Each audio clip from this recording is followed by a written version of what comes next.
Hi everyone, welcome back from lunch. Before we get started on the rest of the afternoon's presentations, I just want to take some time to encourage you once again to please post discussion, questions, comments, emojis, GIFs, comments about how you disagree with how I pronounced GIF. Post all of that on the Ember Discord channel and also the conference app that you can find at meet.ps/Ember. Let's get started with the rest of the afternoon.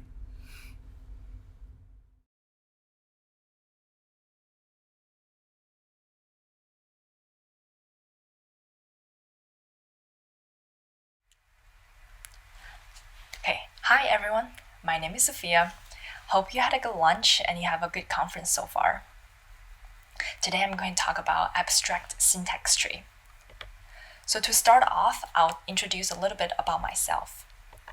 Right now I worked for LinkedIn Learning.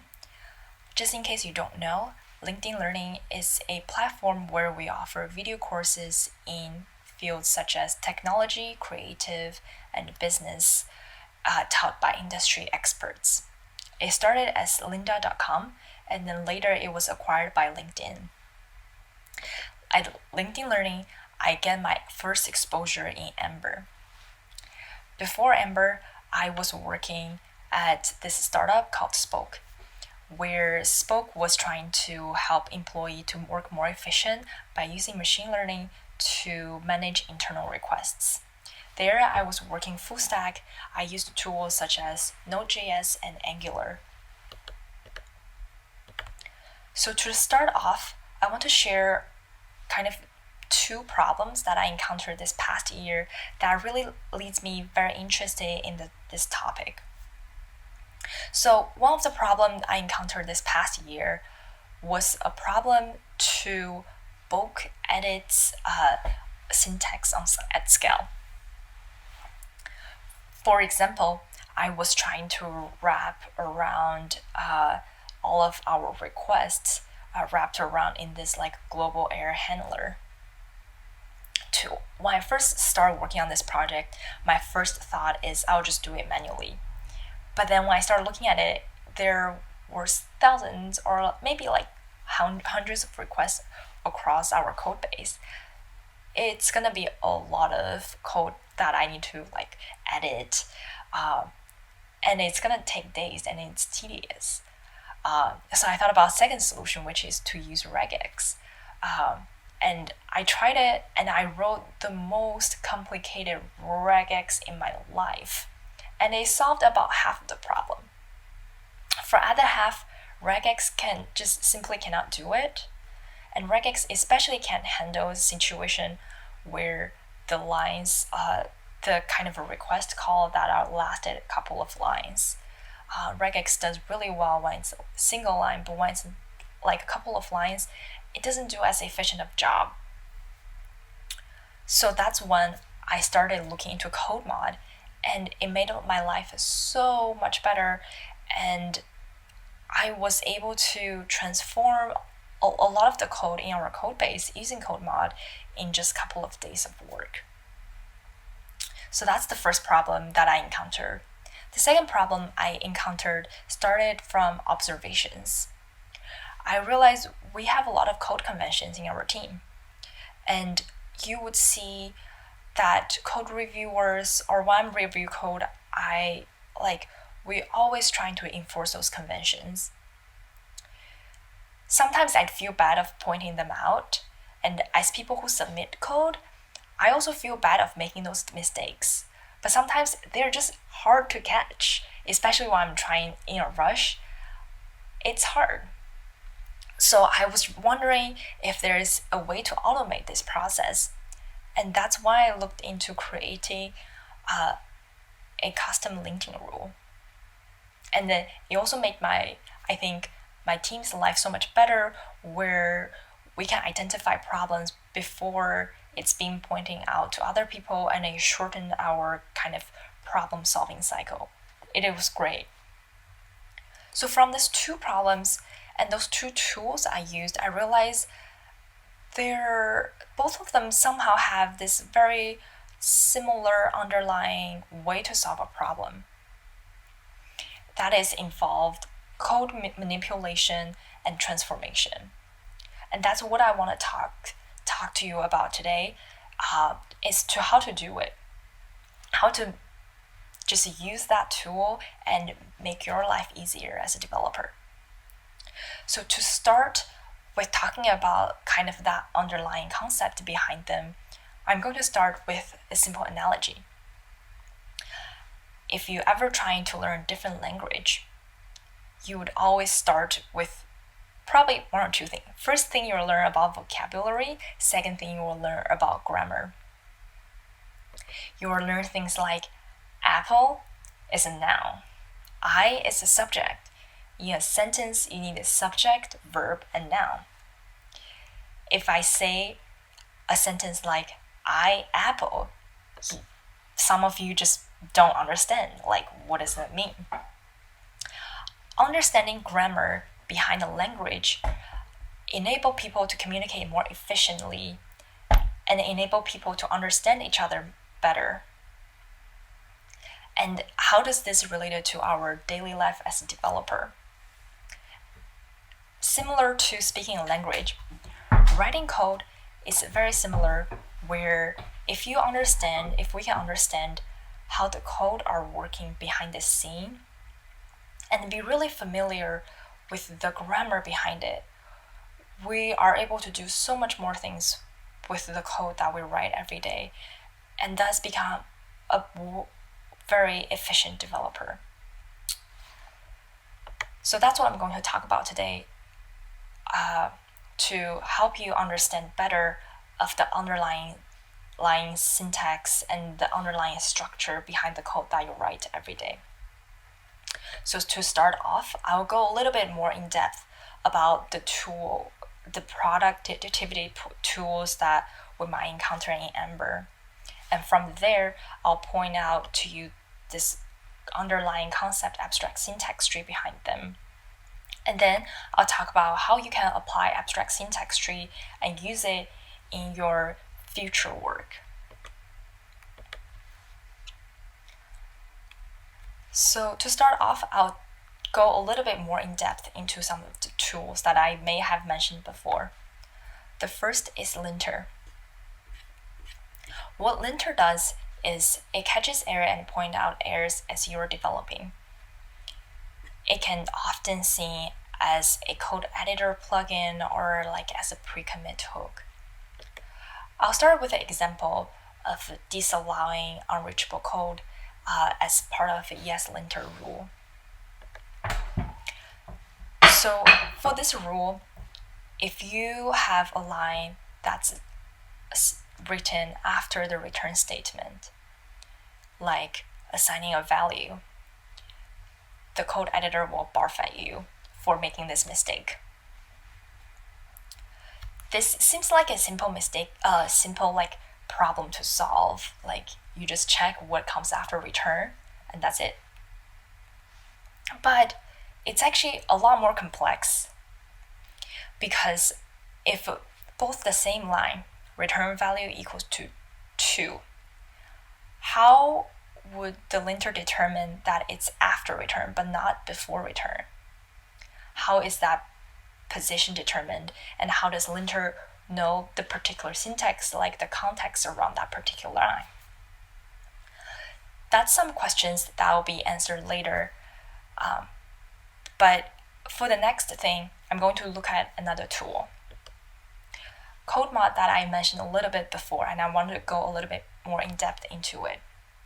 So CodeMod enable us to bulk edit syntax within your code base. A lot of us may have went through the transition of upgrading Ember 3.4 and trying to get to the Ember Octane. To do that, you need to convert a lot of the curly braces syntax in your template into angle brackets. And that's what CodeMod can do. It automatically not only convert the curly brackets into angle brackets, and it adds symbols in front of the arguments, and it skips attributes such as class. CodeMod here is really impressive because it not only edit things in bulk, and it's able to distinguish some of like a very similar syntax. For example, in the original code, the curly braces version in 3.4, you would have syntax such as curly braces, country.name. And CodeMod is able to distinguish this curly braces with the curly braces that's wrapped around super dash selects curly braces. And it decided to convert the curly braces right next to super dash select, but then skip the curly braces around country.name. That's a hard problem to solve. In order to solve it, CodeMod also needs to learn to know the context surrounding those two lines. And similar to linter, those are a very similar problem that it needs to solve. And I'm going to talk in a little bit later of how this problem is solved. For the next thing, I'm going to talk about the third tool, transpiler. The reason why I want to look at it is even though this tool, you may not be actively using it, but it's probably somewhere in your dependency. You probably have this as a package in your project. What transpiler do is, for let's say, for example, Babel. What it does is it converts ES6 code into backward compatible version that can run any browser, such as Chrome or IE. It saves us developers so much more time from writing code that's particular to a certain browser.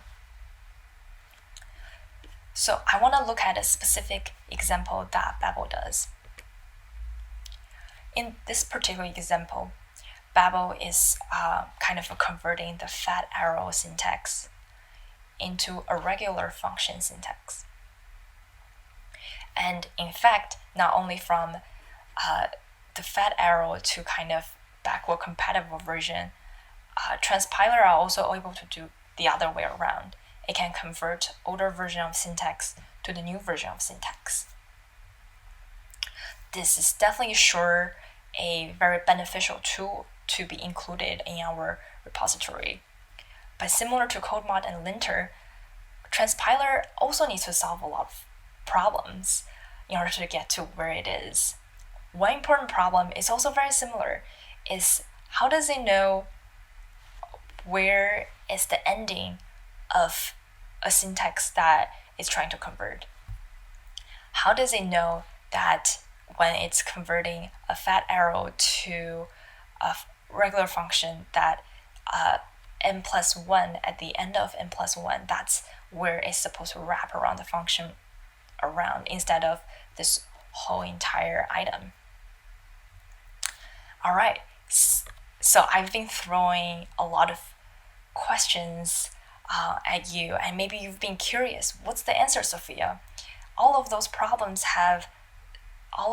tools have very similar problems to solve, which is to identify a context surrounding a particular line of syntax. How does it do it? The answer is abstract syntax tree. Abstract syntax tree is basically a tree structure that highlights most important syntax of a language.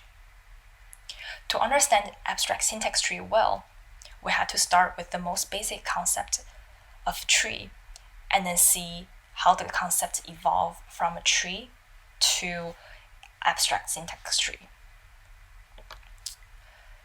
So what is a tree data structure? Tree is basically a bunch of nodes that are connected by edges. If you are not familiar with this concept, I linked an article at the bottom of the slide, and feel free to check it out after the presentation. So basically, tree is very useful in computer science, and it's always it's widely used, and it's being adapted to very different forms for particular problems we're trying to solve.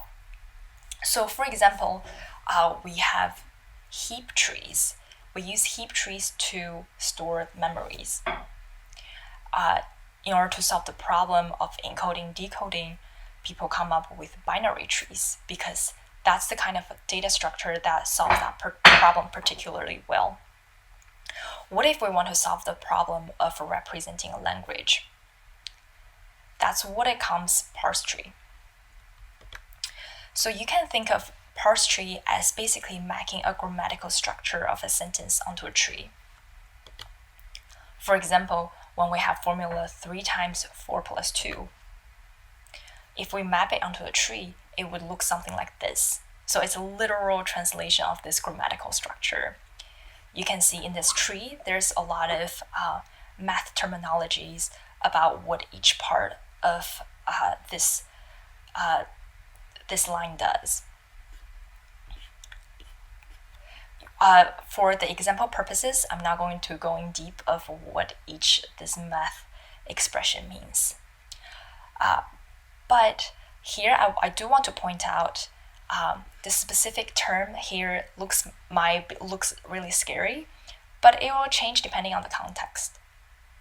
If it's a natural language, say I ate an apple, then the different note here will probably be replaced by noun or verb. And then say if it's a handlebar template, each of the note will be replaced by things like mustache statement and different kind of statement or hash values. So basically the different kind of node is determined by the grammatical structure of the language. So when we look at the parse tree, it actually looks kind of complicated and it's not as efficient as it can be. If when you're looking at this tree, there are a lot of nodes on the tree that actually contains repetitive information. For example, if we look at 3, there are 3 parents here, and as a tree is not as efficient as it can be. And that leads us to abstract syntax tree. Abstract syntax tree basically have the best part of parse tree, which is the kind of structure, grammatical structure for a syntax, but it highlights the most important information. For example, it does so by kind of condense the chained nodes together, and then it take away extraneous information, in this case brackets, and then that's where we get to this new tree, which is the abstract syntax tree.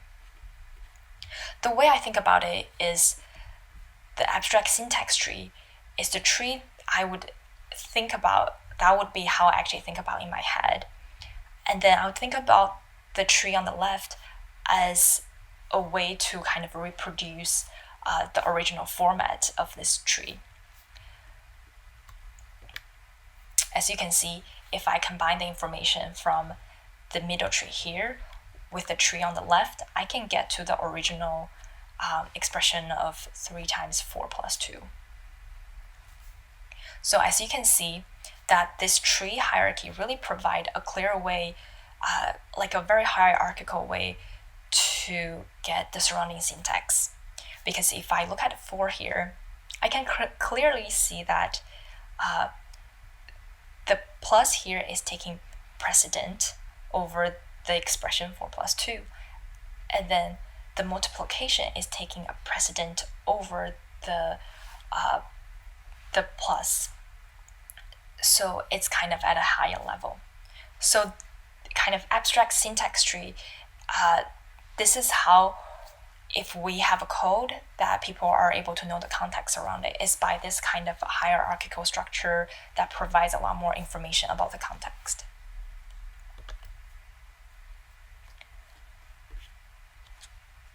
So yeah, we just talked about the concept of syntax tree, and then how it provides this context through this hierarchical structure. How does it relate to the code that we write every day?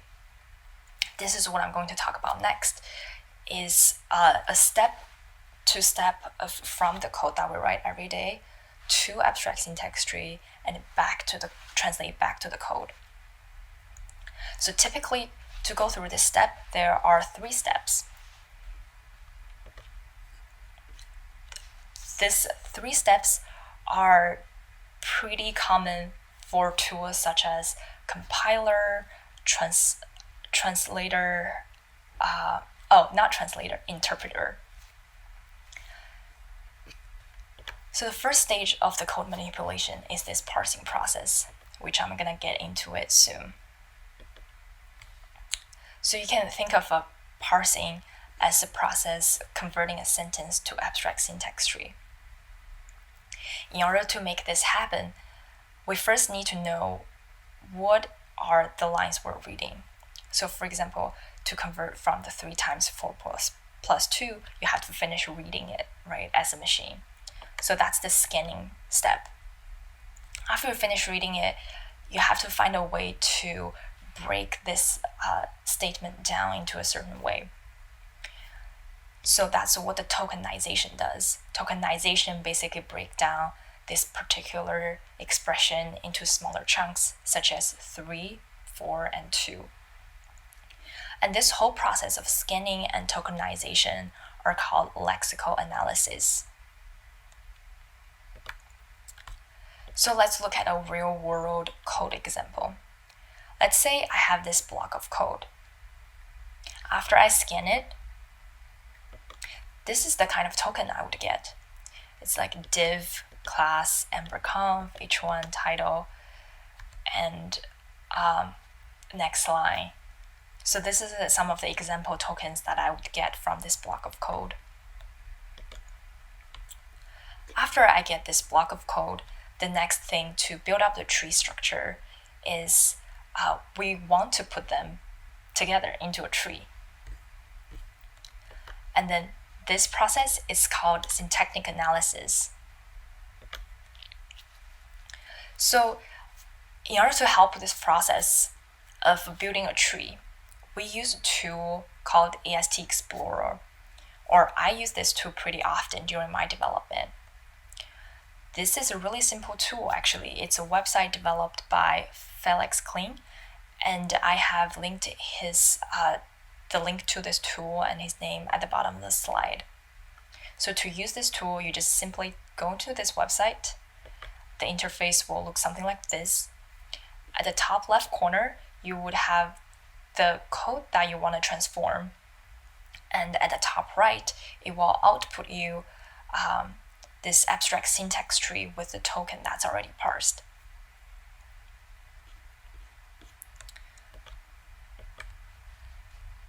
So here I want to use a Glimmer parser to do the job of actually building the abstract syntax tree. This will be the output of this abstract syntax tree. As you can see, H1 is this element node, and within this element node, there is mustache statement, that is this .title block, and then it has the value, aka original, this .title. So this will be the actual abstract syntax tree coming, kind of the output of the parser.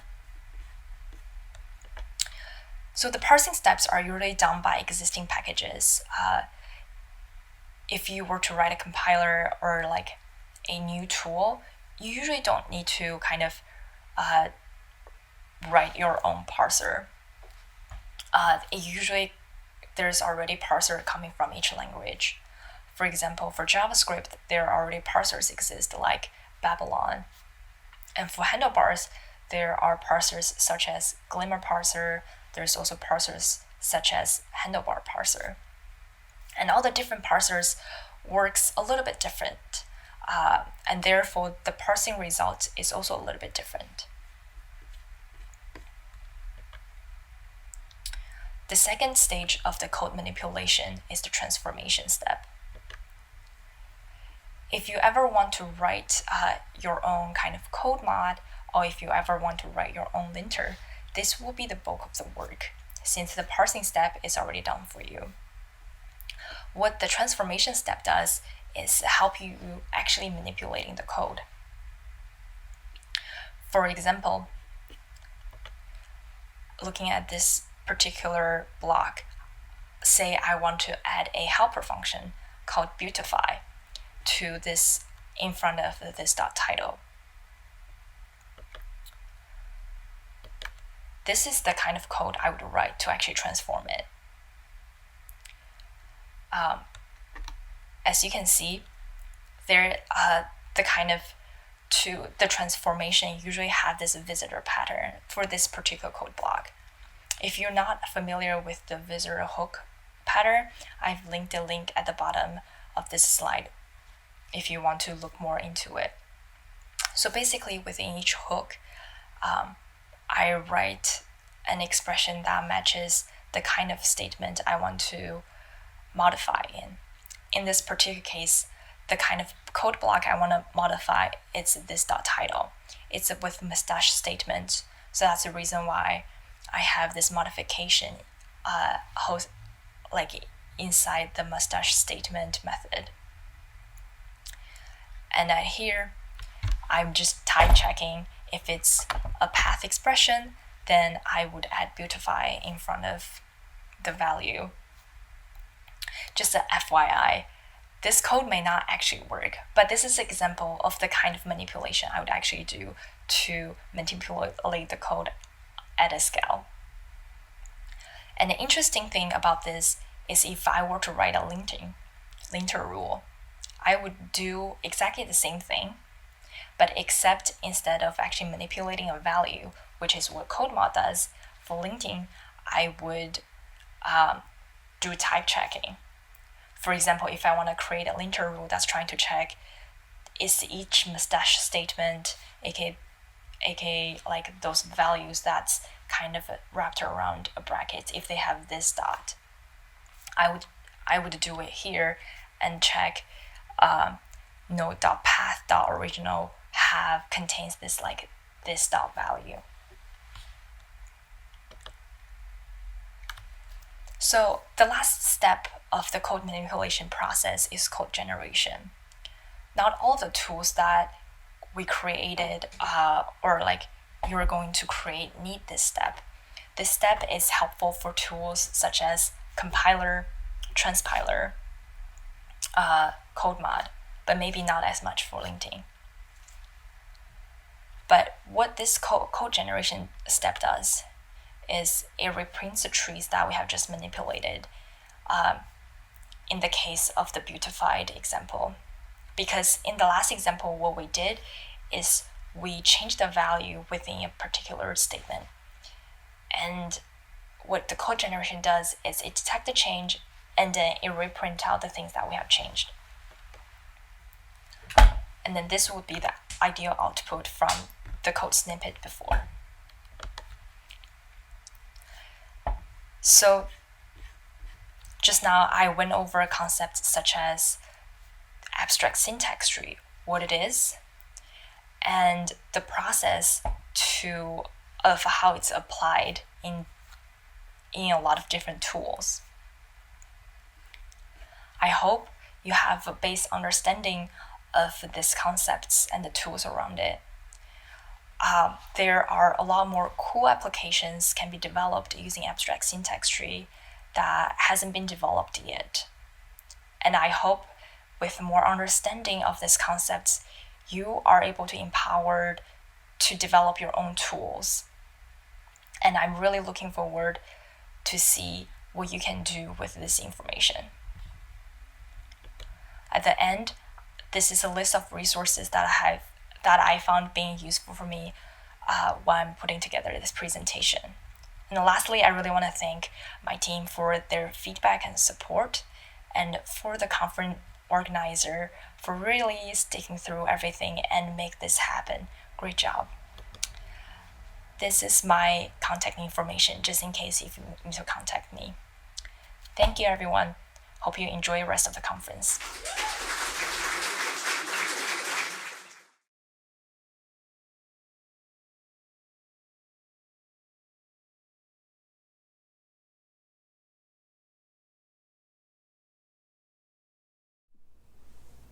Okay, we're recording.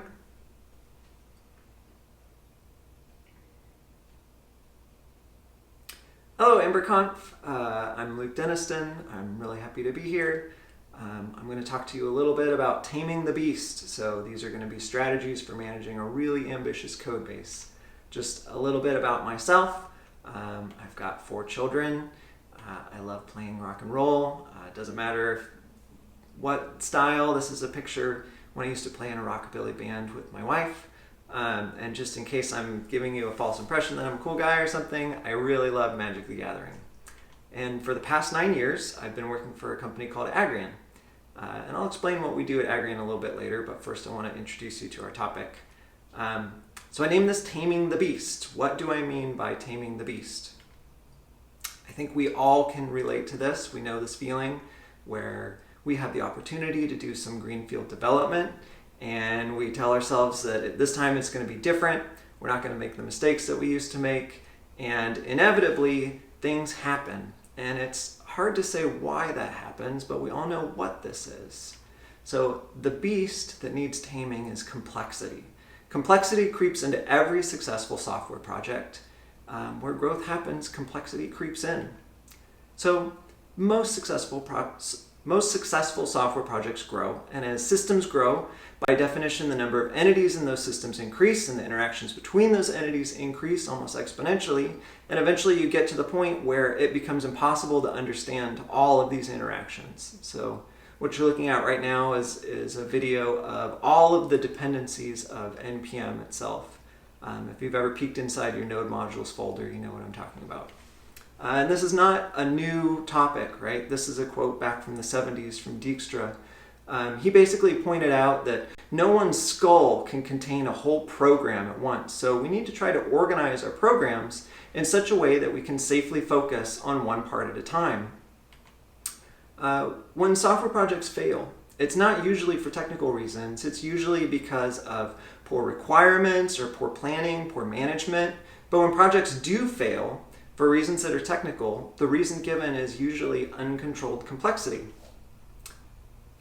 The work that we do is just inherently complex, right? When we write code, we're telling a story, but that story has 2 different audiences.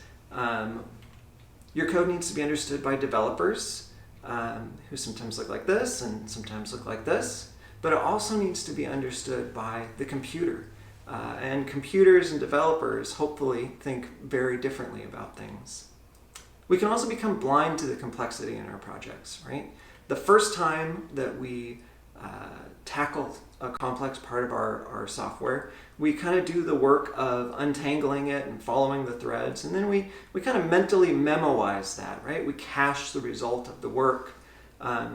We cache that understanding. So over the past year or so, I've had the opportunity to mentor a junior engineer. He's a really, really smart guy. I try to be nice to him because I'm pretty sure he's going to be my boss in a couple of years. And in this process, I've learned just about as much as he has. He was the one who actually convinced me to give up my beloved Atom IDE and switch to VS Code. But it's been great looking at our projects through the lens of his experiences. Those things that are simple to me because I've been doing it for maybe 5 or 10 years, he might really struggle with. So if you're wondering where complexity is, my advice to you is just ask the new guy. And complexity is inevitable, right? It creeps into every successful software project. Where growth happens, complexity creeps in. Strategies for dealing with complexity mostly fall into 2 different groups. Avoiding specifics about discussions about global state or syntax, inheritance, languages. There's basically 2 ways of doing it. One is you can abstract it away, where you provide a simpler API for engineers to work with. Ember itself can almost be thought of as an abstraction because we don't worry about data binding or DOM re-rendering. Ember takes care of that for us. The other strategy is subdividing. So subdividing a system into subsystems so your brain can just focus on a smaller section of the system at a time. And those those sections can be tested and deployed in isolation. This doesn't reduce the complexity of the system, but it does reduce the complexity of the piece that has been divided out. So today I'm going to talk about one specific approach to subdividing. So like I said, I've been at Agrian for 9 years. the bulk of that time, I've been leading our sort of front-end web team. And I'm going to give you a little sneak peek about who we are and what we do so that you have an understanding of some of the challenges that we face. So these are some slides I got from our marketing department. We've got more than 25,000 growers in our system. More than 10,000 agronomists use our system. So an agronomist would be, you can think of them as a crop doctor. They conduct experiments like analyzing tissue samples or soil samples, and then based on those experiments, they work with the actual farmers to get a plan for growing the best possible crops. These are some of the ag retailers that we work with. Maybe not household names here at EmberConf, but Simplot is one of the largest privately owned companies in the world. Nutrien is a $34 billion company. CHS is a Fortune 100 company. There's some of the food companies you work with. Hopefully you recognize some of these names. In fact, if you ate any produce today, if you had a salad or anything like that, there's a really good chance that some or all of that food was tracked in our systems at Agrian. And we have a whole suite of tools. I'm not going to talk about all of them, but I'm going to talk about two specific features that we have just to kind of give you an idea of what we do. So we have this zone creation tool. That's where we take a source. So in this example, it's a satellite image. What you're looking at is the vegetation density that we figure out by taking measurements in the red and near infrared zones, something called the NDVI. In this example, this is a harvest event. So those big combine harvesters that drive over the field, they have multiple sensors on them, taking samples sometimes more than 60 times a second. This example, I think, is we're looking at the yield. So it's the actual rate at which crops came out of the ground. Then you take that source, you plug it into our zone creation tool, and we split it up into zones based on where you want the breakpoints to be, how many zones you want, and then you can take that, and then you can attach arbitrary data to it. So in this example, we're attaching a spray rate to the generated zones. Then you take those zones, you can upload it to your GPS-enabled sprayer, and then as that sprayer drives over the field, it knows what zone it's over and it adjusts the spray rate accordingly. This is great for our growers' bottom line because they're only using what they need, but it's also great for the environment because we're eliminating waste. I'm going to talk a little bit about our compliance or prescription creation tool. I'm going to try to simplify a really complex subject, so I'm sorry if you're knowledgeable on it. I'm going to leave out a lot of important details. But basically, the legality of pesticides or herbicides can change based on what state you're in, what crop you're growing, what pest you're treating, the history of applications at that field, and other factors. And the rate at which you can use that pesticide or herbicide changes based on the same kind of factors. All of that information is in what's called the product label.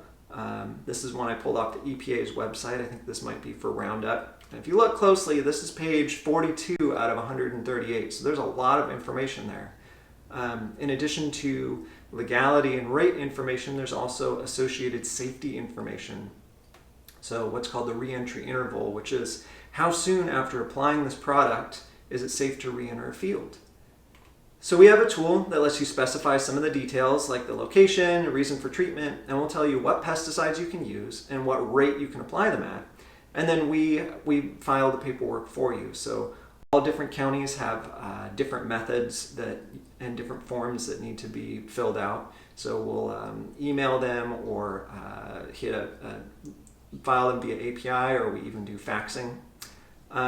So as you can imagine, it's vitally important that the software be correct, right? Mistakes could mean millions of dollars in lost product, or even injury or death. So, but I'm not here to talk about Agrian or agriculture. I'm here to talk about managing a really ambitious code base. So I think it'd be helpful to show where we came from in terms of our architecture. So version 1 of sort of our current generation tech stack, it started out with sort of a microservice architecture, backends mostly written in Rails, and a single monolithic front-end Ember app. It was served by the Rails asset pipeline. It stitched together 300,000 lines of mostly CoffeeScript. There's over 13,000 commits in that repo. And while it got us started, it was great, But over time, we just were experiencing epically slow builds, even slower deploys. We had endless regressions with every upgrade. So we'd upgrade something in one part of a system, and then another part of the system would end up breaking. We actually were never able to upgrade it past Ember 1.11. We also had issues with teams across time zones re-implementing the same thing in different ways because it wasn't always clear what code was feature specific, what was meant for reuse. And while I was working on this app every day, this is one of the few times where I really thought, maybe I don't want to be a web developer. Maybe I want to go back to iOS development or go like paint houses or something. But luckily we moved on from there. So this is version 2, where we had these sort of microservice front ends that mirrored the microservice backends. We had a add-on that had the shared code for styles and business logic. And this fixed a lot of the problems. We had really quick builds, really quick deploys. It was easy to see what was meant for reuse because anything in that shared add-on, was what we should be using across all of our applications. But it was kind of bad for our customers. It was a little bit of a jarring experience where you'd go from one feature to another and there'd be a whole page refresh as a new Ember app is downloaded and booted. So we briefly experimented with using in-repo engines to break things up, but that was sort of a bad developer ergonomics where it wasn't always clear where the lines were between the host application and the engine, especially with things like dependencies and where your tests were located. But then we hit upon,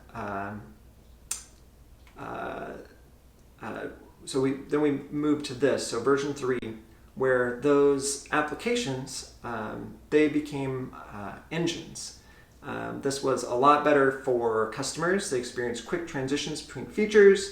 It was a quick time to first paint because those engines were lazily loaded. But it was kind of bad for developers because fixing a bug in the shared add-on meant, 4, 5, 6 pull requests where you fix the bug in the add-on, you bump the version of the add-on in each of the engines, then you bump the engine version in the host app. So that was kind of a pain. Then we hit upon the current architecture that's just an awesome experience. It's great for customers. It's a great experience for developers. It's sort of the best of both worlds. And that is using Yarn workspaces with Ember engines. So let me just introduce some of these concepts. You probably heard of Yarn already. I'm not going to spend a lot of time explaining it.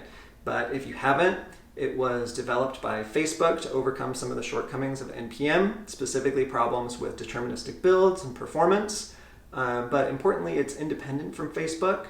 It's governed by an RFC policy similar to Ember and Rust. If you are, dead set on using NPM has really covered a lot of ground in the time since Yarn was introduced. I'm not going to talk about it, but there are approaches using NPM leveraging tools like Lerna where you can get some of the benefits of what I'm talking about. It's also worth noting that Yarn 2 was a complete rewrite that seemed to make a lot of people angry. I couldn't really determine if that was real anger or just internet anger because there's a lot of internet anger that doesn't really equate to like real actual anger. But most of the issues seem to be that Yarn 2 is not compatible with some of the more popular packages out there. Yarn 2, you also write constraints in Prolog, which is either great or terrible depending on who you ask and what time of day it is. Workspaces, really simple concept. It's you can have one repository and many packages inside that repository. Those packages can import each other. And so if you've ever used npm link, it's kind of a similar concept, but in this case, it actually works. Ember engines. So engines are a specific type of Ember add-on that they're almost like a mini application where they contain their own container and registry and namespace, but they're built and booted by the host application. They come in 2 flavors, routable or routeless. They can optionally be lazy loaded. And they offer great code isolation, so we're never worried about working on one engine is going to break something in a different engine. So this is what our architecture looks like now. We have a mono repo that's set up as a workspace, and inside that workspace we have multiple packages. We have our host application, we have our engines, we still have our shared add-on for those styles and business rules that need to go across apps. And it's great. We can boot the host app and work on the whole system, or we can work on just an engine in isolation. And I love what this layout communicates about this code, where the physical layout of the files kind of tells a story to both developers and to the browser. So if I tell a developer, hey, I need you to work on this feature, he knows that the code for that feature is inside the specific engine. And the engine add-on kind of tells the browser that when we navigate to that feature, here's the code that you need to download. And clear communication is really important. I was hanging out with my aunt over the holidays, and she told me a story about communication that I think I'll never forget. She's a really sweet lady, but she's not particularly tech savvy, and she was under the impression that the acronym LOL meant lots of love. So when one of her friends sent her a message saying that they had a family member pass away, she responded, LOL. And didn't know why her friend didn't get back to her for a few days. So it has a happy ending. The misunderstanding was sorted out, but just clear communication is incredibly important. So how do you get started with workspaces? It's really simple. You add a package JSON in your root. You need to add this private as true. That's kind of a safety measure to make sure that you're not accidentally publishing things that you didn't mean to. And then you have this workspaces field. That's an array containing the paths to each package. Usually you see it set up like this, where you just have a glob. Everything in the packages folder is all your different little workspaces. But if you wanted to, you could iterate through each package that you wanted to include. So what that gets you is, if you have a setup like this, so you've got package A, it's listed as version 1.0.0. And then in package B, if we list that as the dependency, if we reference package A, that's going to pull in your local code, regardless of what's on publish to NPM. It's also important to know that what's listed in the name field of your package.json, that's what the workspace uses to resolve your package.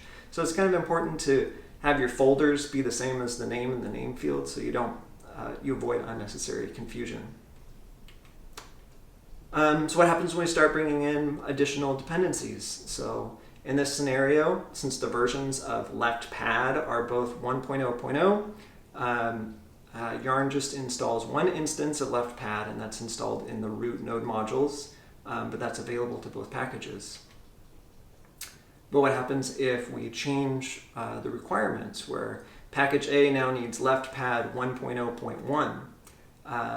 Yarn's got you covered. It installs leftpad 1.0.1 in the local node modules to package A, and leaves 1.0.0 available to package B in the root node modules. So what does our workspace look like now at Agrian? We've got a few packages. So we have our host app that serves up all our engines. We have our engines. We have a little shared files package that has shared ESLint configs and TS configs and some keys and stuff like that. We also have a published add-on that we publish to our private NPM registry, and that serves as sort of a bridge to our apps that haven't been brought into workspaces yet. We have the shared add-on that has the styles and business rules, and I'll talk about models in just a little bit because there's a few gotchas there. And then we have some add-ons that offer specific functionality. So mapping is obviously really important to Agrian in the agricultural field. We mostly leverage open layers, but we don't necessarily want, open layers is a big library. We don't want to include that in every engine. We don't necessarily want to include it in the host app. We only want to include it where it's needed. So we have a little mapping tools add-on, so those engines that are interested in mapping can include our mapping tools add-on, and then open layers gets bundled with them. Ember engines. So if you're looking to get started with Ember engines, the guide is really excellent. It's concise, but it covers all the major points. It's really easy to understand. If you're looking to get started, I recommend reading it from start to finish. But I'll go ahead and explain how to get set up. So it's about 6 steps to get an engine going. You generate an add-on just like normal. You install the Ember Engines add-on, also kind of straightforward. If you're providing templates, you need to make sure that Ember CLI HTML bars is included as a dependency, so those get compiled. And then there's 3 files that you need to edit. So your index.js is really similar to the index.js for an add-on, but we're making sure to extend Ember Engine. The environment, also similar to just a normal add-on, but we have to make sure that we're providing the module prefix. And then we have this engine.js file. If you've ever looked at your app.js file, this should look really familiar, but we're extending engine instead of Ember application. And that's it. That's all it takes to get started. Then you can go into your host application and you can mount the engine. Most often you see it just like this. So this is an example for a routable engine. Now in our host app, if we go to /myengine, we're now serving up that engine. It works just like a normal route. So if you want to override the path, so in this example, if we go to /blarg, now we're serving up my engine B. If you need multiple instances of the same engine, you can pass it this as argument. So in this, if you go to /motor, we're now serving up a different instance of my engine B. For a routeless engine, you mount it in the template using the mount helper.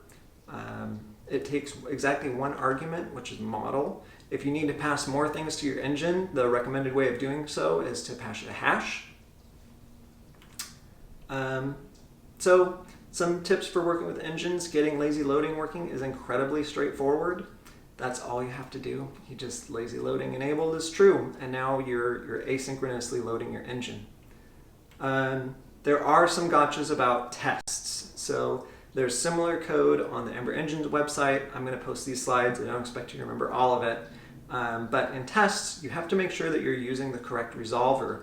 So Engine ships with this utility, Engine Resolver 4. What we've done is we've made our own setup test and setup rendering test that we call instead of the built-in setup test that makes sure that we're using the correct resolver. Sharing services is really straightforward. Just in our host application, we declare what services we're going to share and to what engines. And in our engine, we just let it know what services to look for that are going to be shared. So if you're using something like Ember Simple Auth, you're probably going to be resharing your session service.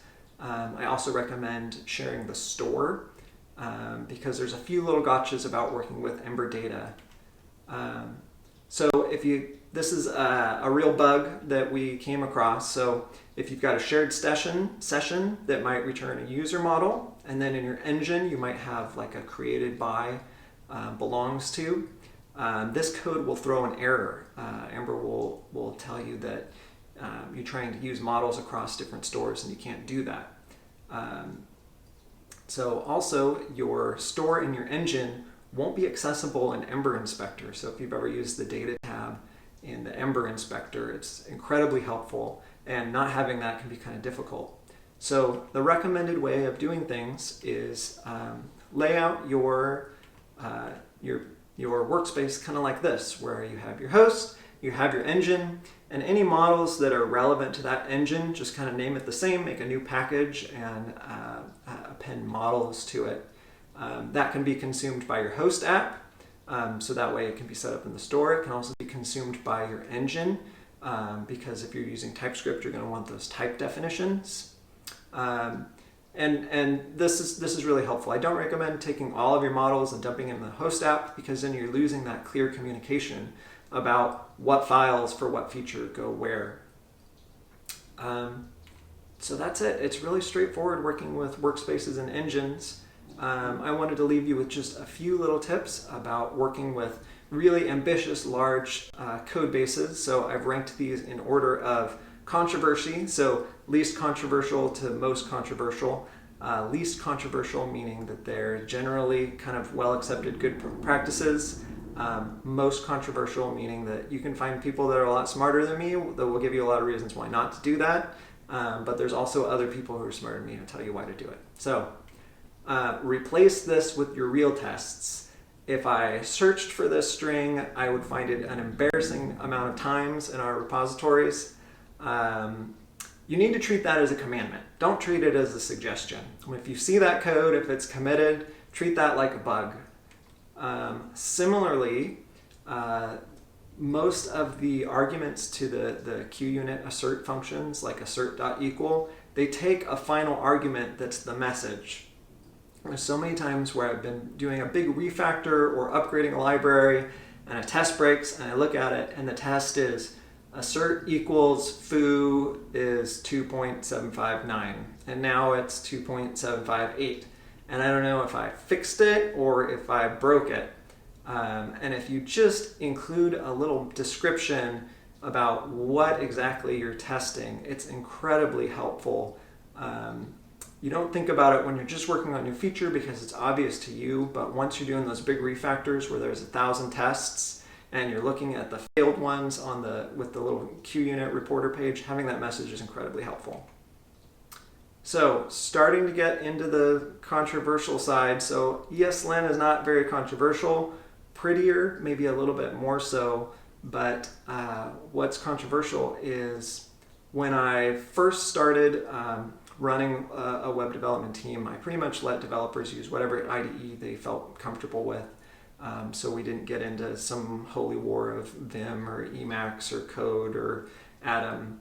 But more and more I'm leaning towards recommending that everyone on the team use the same tools and the same add-ons. So we started using Prettier about a year ago at Agrian, and it's really cleaned up some of the noise of pull requests. So in pull requests, a lot of times you'll have comments about, oh, you need a line break here, or clean up this white space, or follow this, best practices about code formatting. If you're all on the same page about having your code always being automatically formatted by the same thing, you'll never run into that.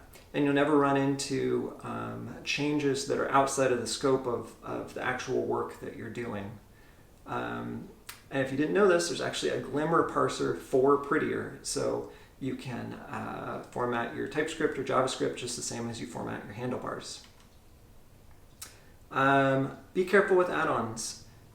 The add-on ecosystem in Ember is just incredible. There's so much functionality that's just an Ember install away.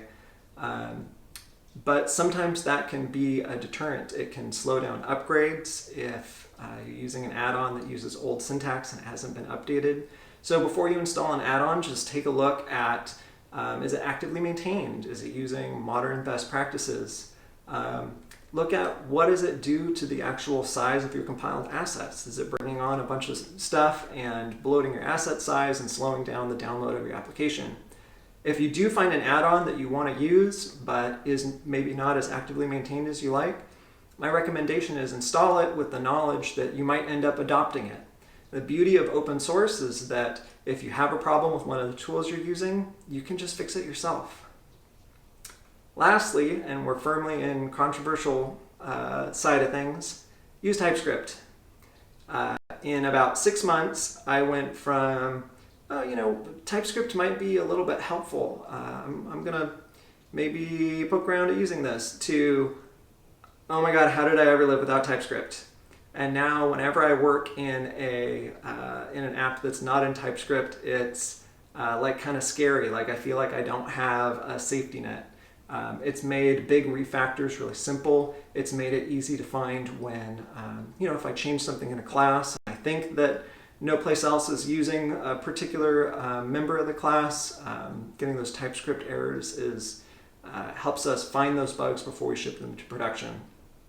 And then lastly, fully in controversial mode, even kind of scared to put this on the screen, use Tailwind. We went from thousands of lines of CSS, where every component we made felt like it needed a few lines of CSS. We just needed to maybe nudge something one way or the other, or reset the font size for some reason. And we switched to using Tailwind. We spent some time up front making sure that we had a really good Tailwind configuration, and the amount of CSS that we wrote dropped by, 90% or so. There's a quote from Adam, the guy that made Tailwind. He said, If you haven't worked with a library like this before, I promise your gut reaction will be, holy hell, this is the worst thing I've ever seen.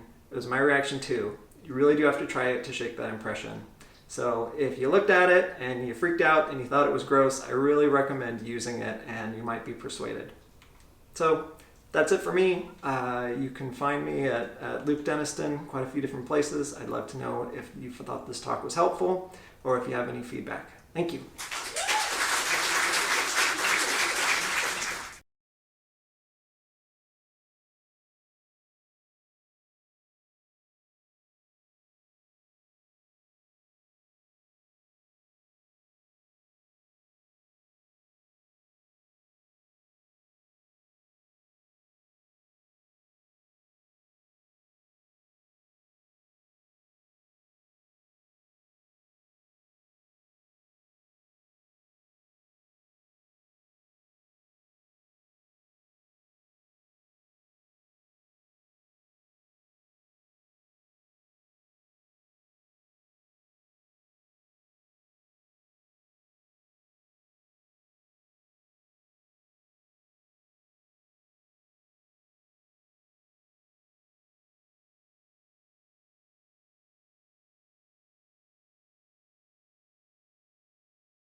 everyone, I'm Kara Luton, and today I'm going to be talking about how I've changed careers not once, but 2 times.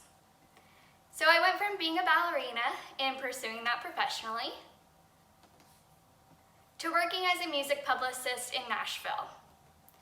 Now I work as a software engineer on the UX team at CrowdStrike. We're a cybersecurity company aiming to stop breaches. It still makes me so proud to say that I'm a software engineer. And if you told me a few years ago that's what I'd be doing now, I would have laughed. I had no idea what JavaScript was or what even HTML or CSS were. I was completely oblivious to the tech industry, even though it was all around me. And that's really funny to me now because I'm so immersed in the tech world. To give you all a little bit more insight into what I do, besides working on an awesome product at CrowdStrike, I also blog on Dev. I write articles aimed towards beginners, and I'm also a co-organizer for the Nashville Women Programmers Meetup Group. My life now revolves around the tech industry, and I'm really proud of that. But I wouldn't be here talking to you today if I hadn't pursued becoming a ballerina or working as a music publicist first. My life has really come full circle. I started out performing in front of an audience on stage, and here I am in front of an audience again, just this time giving a tech talk. My past experiences make me the developer I am today. Those past careers give me a perspective that no one else has. And if you come from a different career path, then you have those unique perspectives as well. But I want to take a moment and say that I'm not trying to put down anyone that has gone on a more traditional path and gotten that computer science degree. If I'm being honest, I'm kind of jealous of y'all. I wish I discovered coding earlier in my life, but I wouldn't trade the path that got me here for anything. Having a non-traditional background is an asset, and I want to open up everyone's eyes that's watching this and show you that. The next time you're sitting in an interview with someone who doesn't have a computer science degree, I want you to think back to this talk and give that person a chance. Because by opening the doors to people from non-traditional backgrounds, you're opening yourself to a more diverse, inclusive, and well-rounded team. And that team will only improve your product even more. So here's the story of how I landed in tech. I grew up in Nashville, Tennessee doing ballet. I never took it very seriously until I was in high school, which is when I auditioned for the Louisville Ballet School's Summer Intensive. A summer intensive is like a summer camp for ballet. I'm pretty sure I was late to the audition. I had my hair in a ponytail. I did not want to go, but somehow I was still accepted. I really still don't want to go, but my parents wanted me out of the house for 3 weeks, so they kind of forced me to. But because of that, I started taking ballet way more seriously afterwards. When I returned home, I upped my dance classes to around 25 hours a week. And when I wasn't taking my own classes, I was being an assistant teacher for some of the younger level classes. I really improved a lot over the next few months because of that. Then, the summer before my senior year of high school, I auditioned for the Joffrey Ballet School's Summer Intensive. And while you're auditioning for their Summer Intensive, you could also audition for their year-round, full-time trainee program. And a trainee is one of the first steps in becoming a professional dancer. I attended the summer program, but at first I didn't accept the traineeship. Even though you're a trainee for a company, you still have to pay for classes, and it's really expensive. And it was just too much for me and my family at the time. Plus, my family was also moving to Chicago, and I wanted to move with them. When I was there, I tried out various studios, but I never really found one that fit. And I also had a hard time adjusting my new high school. I moved my senior year. That's something no kid wants to do.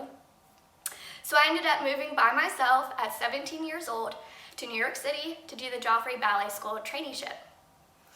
I was dancing 5 to 6 days a week from 9 to 5. I was taking 2 technique classes a day, a partnering class, variations where you learn solos from different ballets. I had rehearsal time, and I even took a ballet history class. And I did all of that while finishing my high school diploma online. And when the end of the semester was coming to a close, I knew I needed to make a decision. I wanted to go to college, but I had to decide if I wanted to go and major in ballet, which is a real thing, surprisingly, or if I wanted to go for something else. Throughout my time at Joffrey, I was getting a lot of shin splints, and unfortunately, a lot of those times they turn into stress fractures. Ballet is really demanding physically. You're pushing your body to do things it's normally not supposed to do, and there's obviously consequences to that.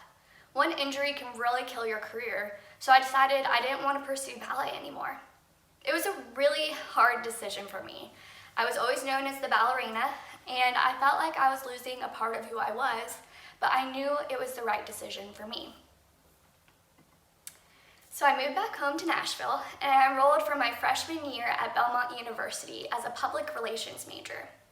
I originally wanted nothing to do with the music industry, but Belmont's a music school. A lot of kids go there for music, so I kind of got wrapped into it. The music industry itself is just as competitive as if you're trying to be an artist. There aren't a lot of music publicity firms, and even fewer that are hiring entry-level assistants. I knew I needed to stand out from the crowd, so I started interning my freshman year and continued to do so each semester until I graduated.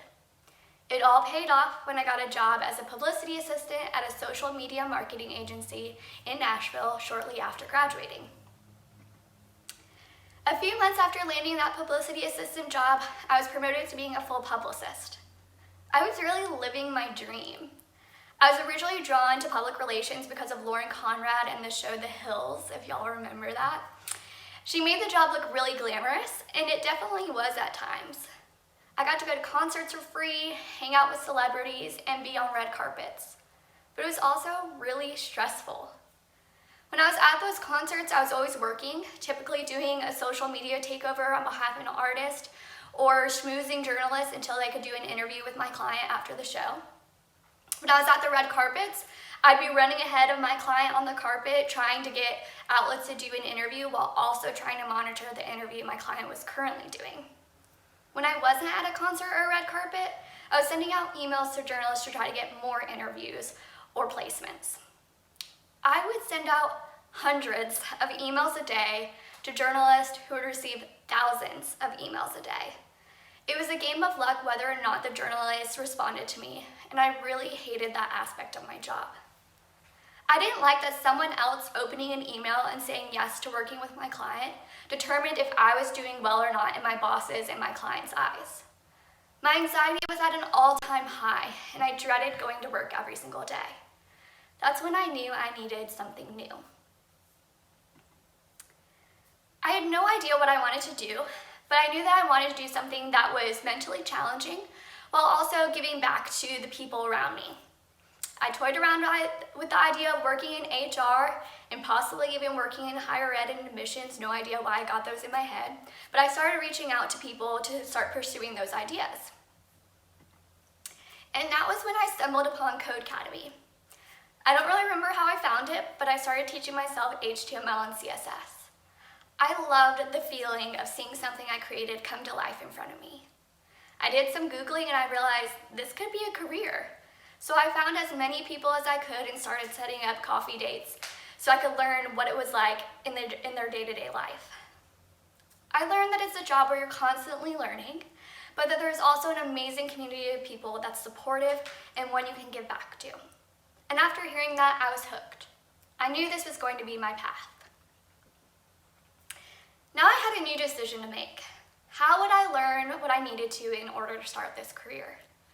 I'd only been graduated from Belmont for 2 years, and I knew I didn't want to go back to school for another 4, so that option was out.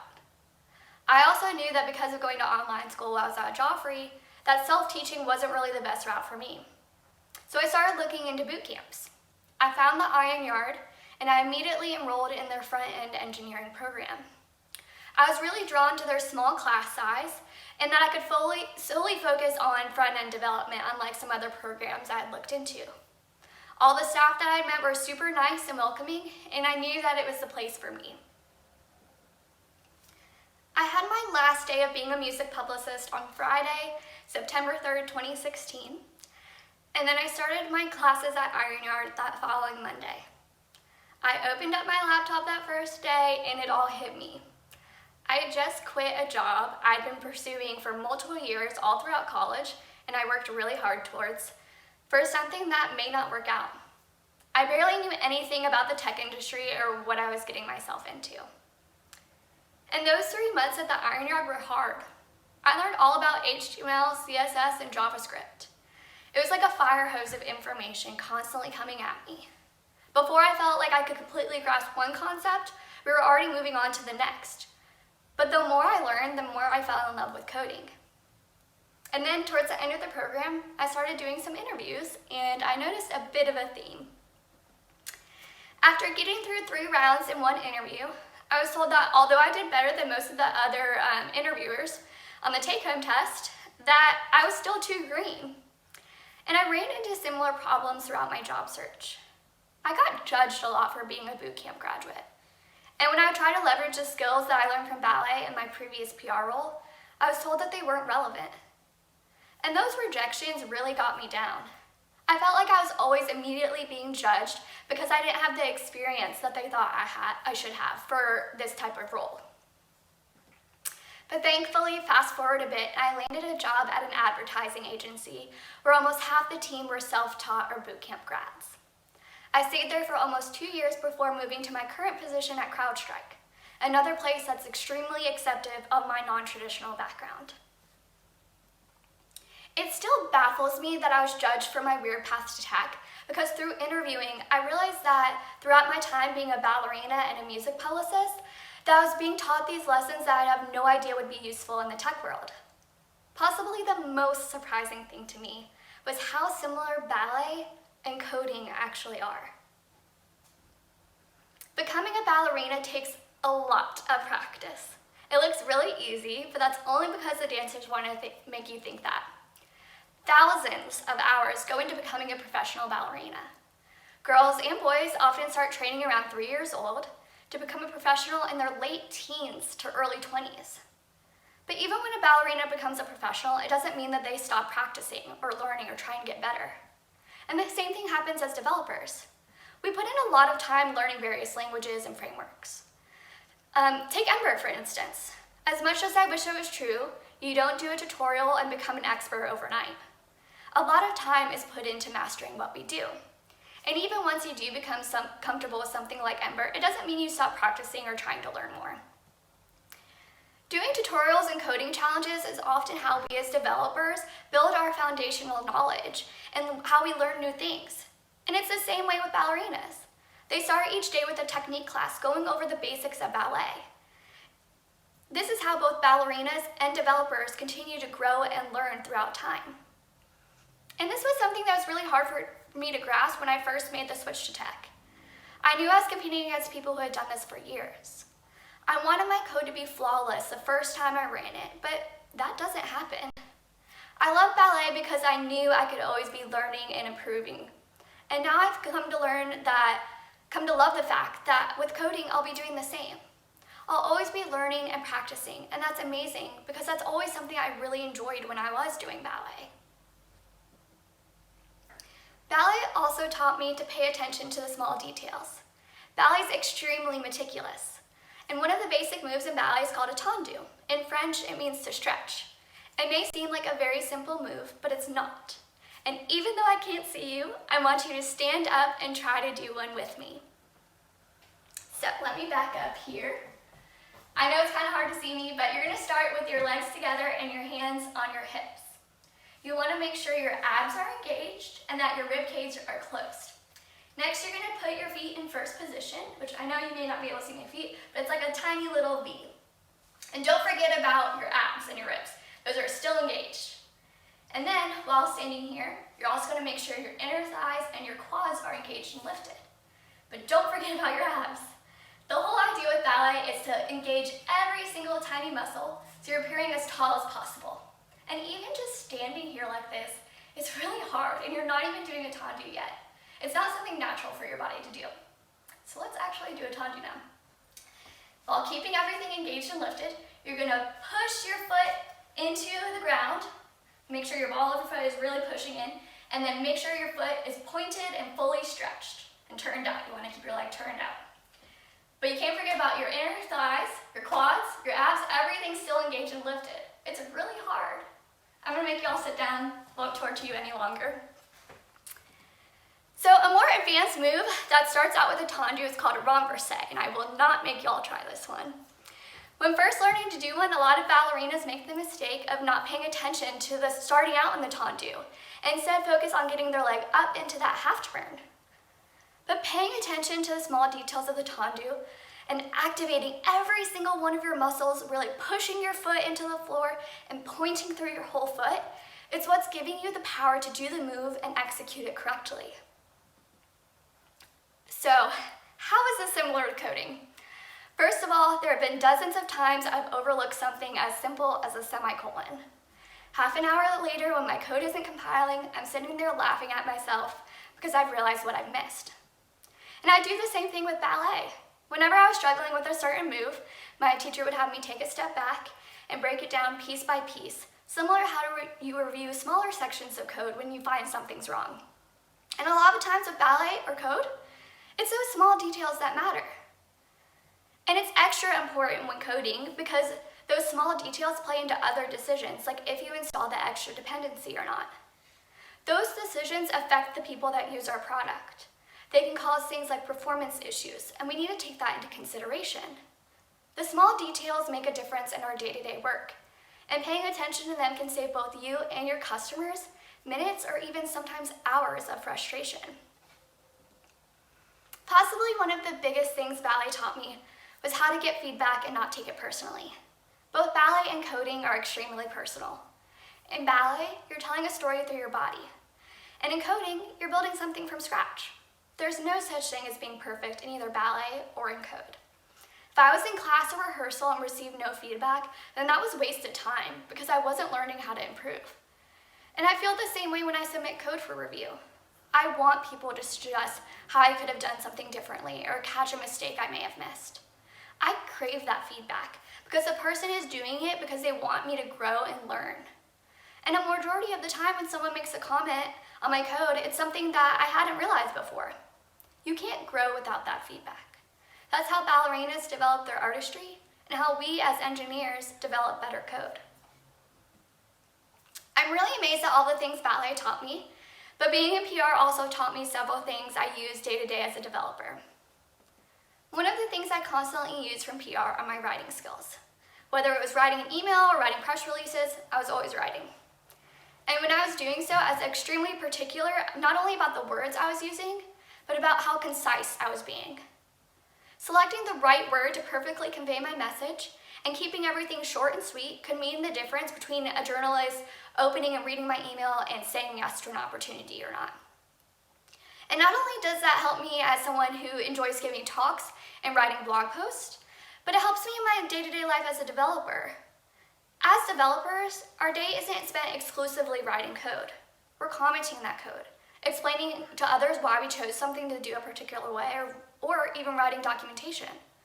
Being concise and clear doing those not only helps yourself when you come back to something you worked on previously, but it helps anyone interacting with anything that you've done.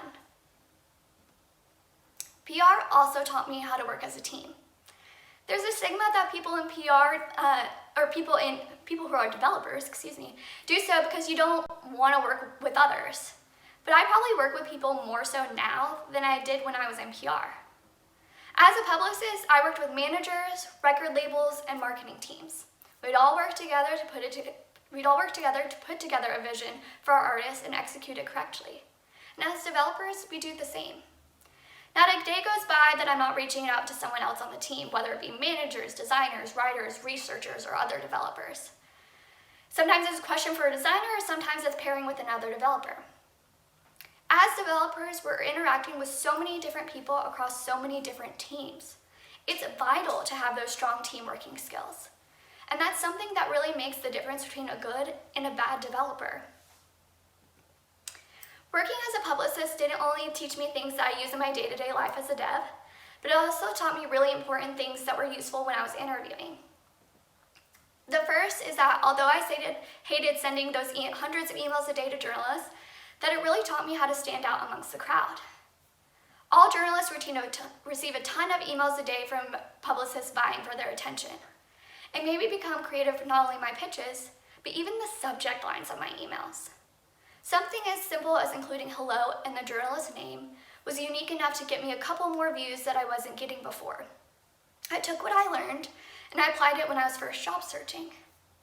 There are a lot of developer roles out there, but also a lot of people applying for the same role.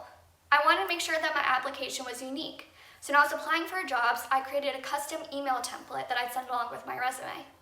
It included the company's logo and then was all done in their brand colors. It wasn't the most advanced thing, it honestly wasn't the prettiest, but it was enough to make me stand out. And when I'd ask that company why they chose to interview me from a stack of applicants, it was often because of those emails. The second thing that PR taught me is great interview skills. A big part of my job was training my clients how to interview. I'd help them practice the questions they typically get, how to answer something if they didn't know what to say, and how to weave their personal story throughout their interview. Developers are often most concerned with the technical interview, which obviously is a big part of the interviewing process. But in order to get there, you have to get through that getting to know you interview first. So I took what I teach my clients and I applied that to myself. I thought about the common questions I'd be asked, and I knew I'd always be asked about my career transition. So now when I'm asked to tell the interviewer a little more about myself, I talk about why I decided to make the switch. Then throughout the rest of my interview, I talk about the things I learned from being a ballerina and a publicist, and how that helps me as a developer.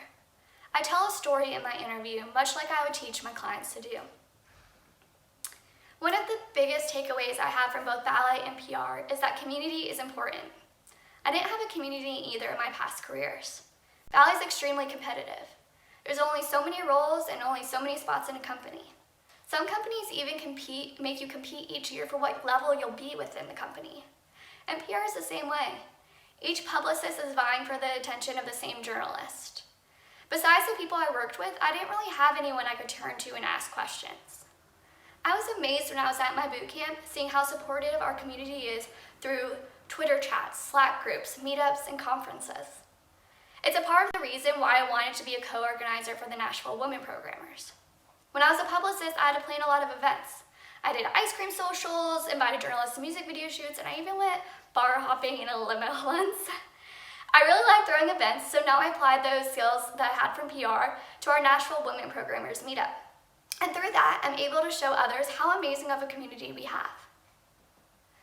Honestly, I could probably go on for an hour about what ballet and PR have taught me. There are so many more things that I've learned than what I've talked about. But my story is just one of a few people who now work in tech after previously coming from a non-traditional background. In fact, according to this 2019 Stack Overflow survey, 37.6% of people working in tech now who have a college degree do not have a computer science degree. There are more people in tech who come from that non-traditional background than ever before, and with the popularity of boot camps and people self-teaching to make the switch, that number is only going to continue to grow. My Aunt Denise is actually one of those people who made the switch to tech, and I'm extremely proud of her. She left her job as a life insurance underwriter to attend Northwestern University's Full Stack Bootcamp, and now she's working as a developer in Chicago that focuses on accessibility. My friend Amanda also taught herself to code while working in the outdoor recreation and customer service industries. Now she works as a developer at Lewis Communications in Brentwood, Tennessee. Another amazing story is Ezekiel. I was introduced to him through the weekly Code Newbies Twitter chats, and I'm really fascinated about his story. He studied in Israel to originally become a rabbi, but then decided to attend the Flatiron School's boot camp in New York City. Now he works as a software engineer there and blogs about tech on his site, Rabbi on Rails. These are just a few of the amazing stories of people who made the switch to tech. I posted on Dev asking for more stories, and I received so many responses. People who transitioned from being social media managers, teachers, translators, architects, musicians, aircraft maintenance engineers, and more. We've heard time and time again that coding is the future.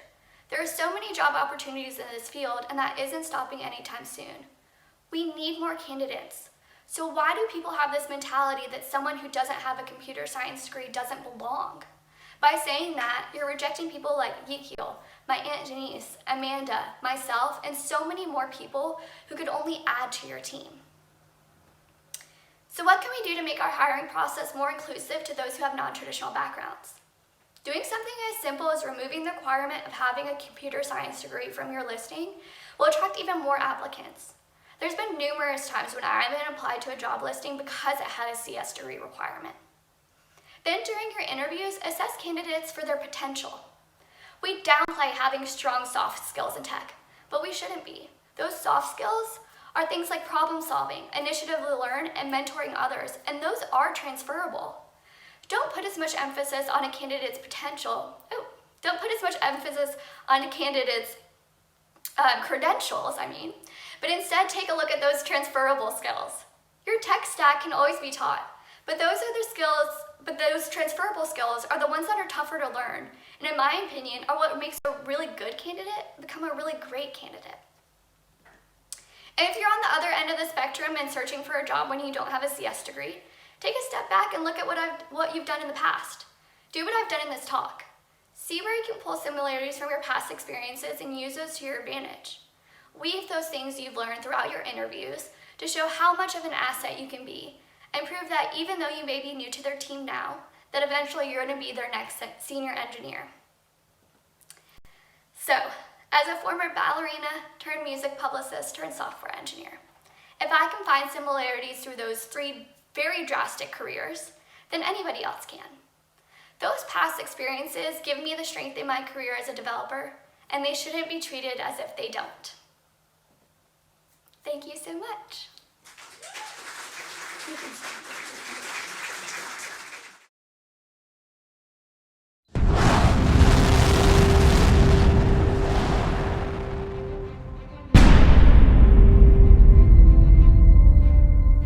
Twinkle, twinkle, little star, I know exactly what you are.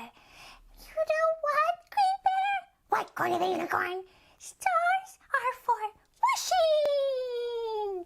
Yeah, and they're also spectacular examples of scientific magic. What? Don't worry, Corny. I'm going to explain it all in this musical, scientific sing-along. Okay, because I was a little bit confused. That's okay. We are about to delve into some deep science, set to a lovely tune that we all know. Oh, and by the way, hi, kid. Twinkle, twinkle, little star. You know, written by a big brain, scientific, mathematical person who wants us to be super smart. Okay, if you insist. Twinkle, twinkle, little star, I know exactly what you are. Opaque balls of hot, dense gas, 1,000,000 times our planet's mass. Looking small because you're far, I know exactly what you are. And by now you're thinking, wait a minute, those aren't the usual words. That's right, they're not. Constellations are at best just a cosmic Rorschach test. Random patterns spread 3D. Viewpoints dictates what we see. Viewpoint dictates what we see. That means that depending on where you are standing is what you are seeing. Got it? Atmospheric turbulence causes rays of light to bend. Blurry light gives views subpar, causing twinkling little star. Fusing atoms in your core, hydrogen, helium, carbon, and more. With some power you shine far. Twinkle, twinkle, little star. Smallest ones burn cool and slow, still too hot to visit though. Red stars dominate by far. Twinkle, twinkle, little star. Largest ones are hot and blue, supernova when they're through. Then black hole or neutron star. I know exactly what you are. Okay, so the little ones are red and the big ones are blue. Gravity holds on too tight. Nothing gets out, mass or light. Black holes are the most bizarre, remnants of a twinkling star. Neutron stars spin really fast when your beams of light sweep past. Then we call you a pulsar. I know exactly what you are. Our sun's average as stars go. Although I would never tell the star it's just average. For me, it's completely above average because it is my one and only star. Our sun's average as stars go, formed 5 billion years ago. Halfway through its life so far, twinkle, mid-size yellow star. 2 stars make a binary, or a triple if there's 3. Some are solo just like ours. Twinkle, twinkle, little star. 250 stars all stay, bound within the Milky Way. Hey, that's our place. Dusty spiral with a bar. Twinkle galaxy of stars. Stars have planets orbiting, rocky or gaseous moons and rings. Earth's unique with life so far. Thank you to our precious star. Twinkle, twinkle, little star. I know exactly what you are.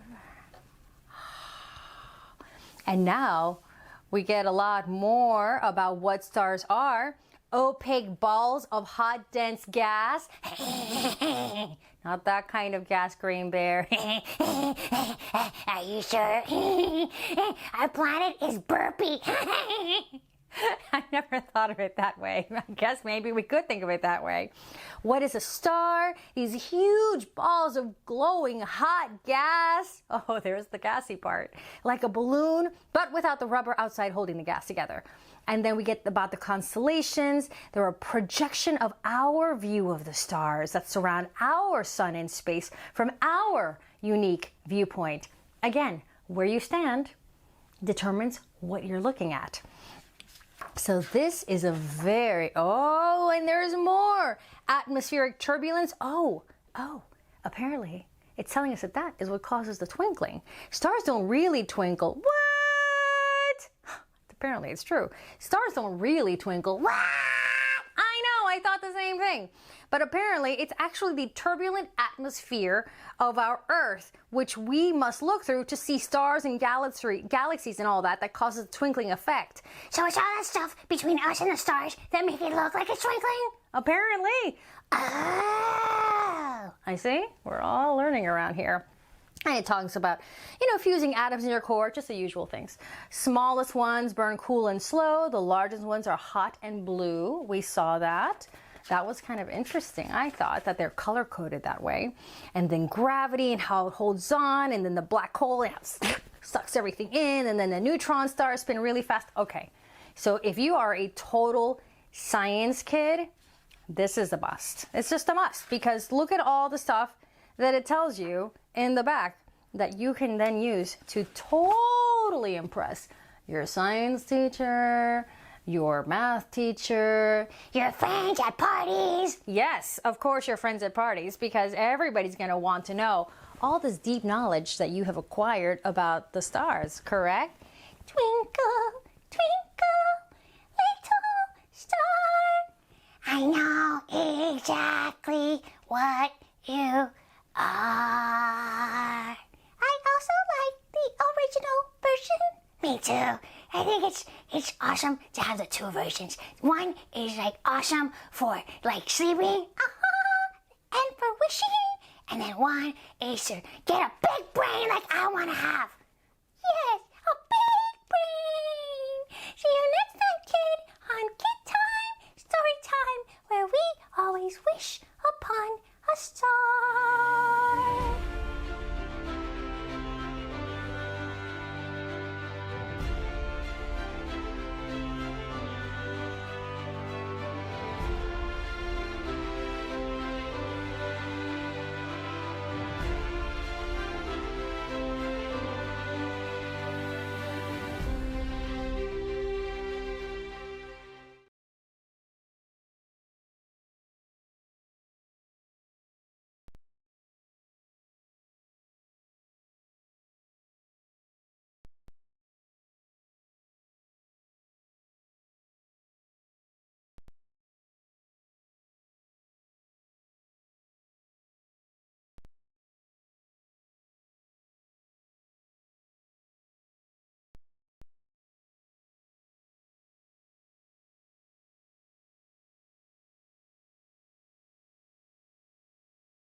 So another question that appeared on our informal EmberConf speaker EmberJS survey was, what is the best Halloween candy?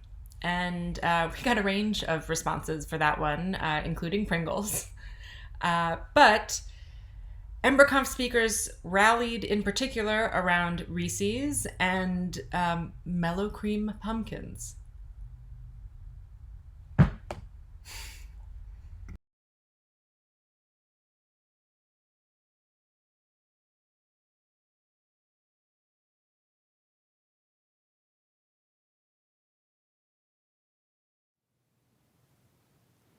Hi, I'm James C. Davis, and I'm a professional programmer and an amateur songwriter. I'm going to talk to you today about something that I call Ember as Song. So it started with an idea. There was a brainstorming session for EmberConf proposals where Melanie Sumner had thrown out this idea of composing a song alongside building up an Ember app. So building up the song piece by piece and the Ember app and them coinciding. So I really liked this idea, but I wasn't really sure how to make it happen.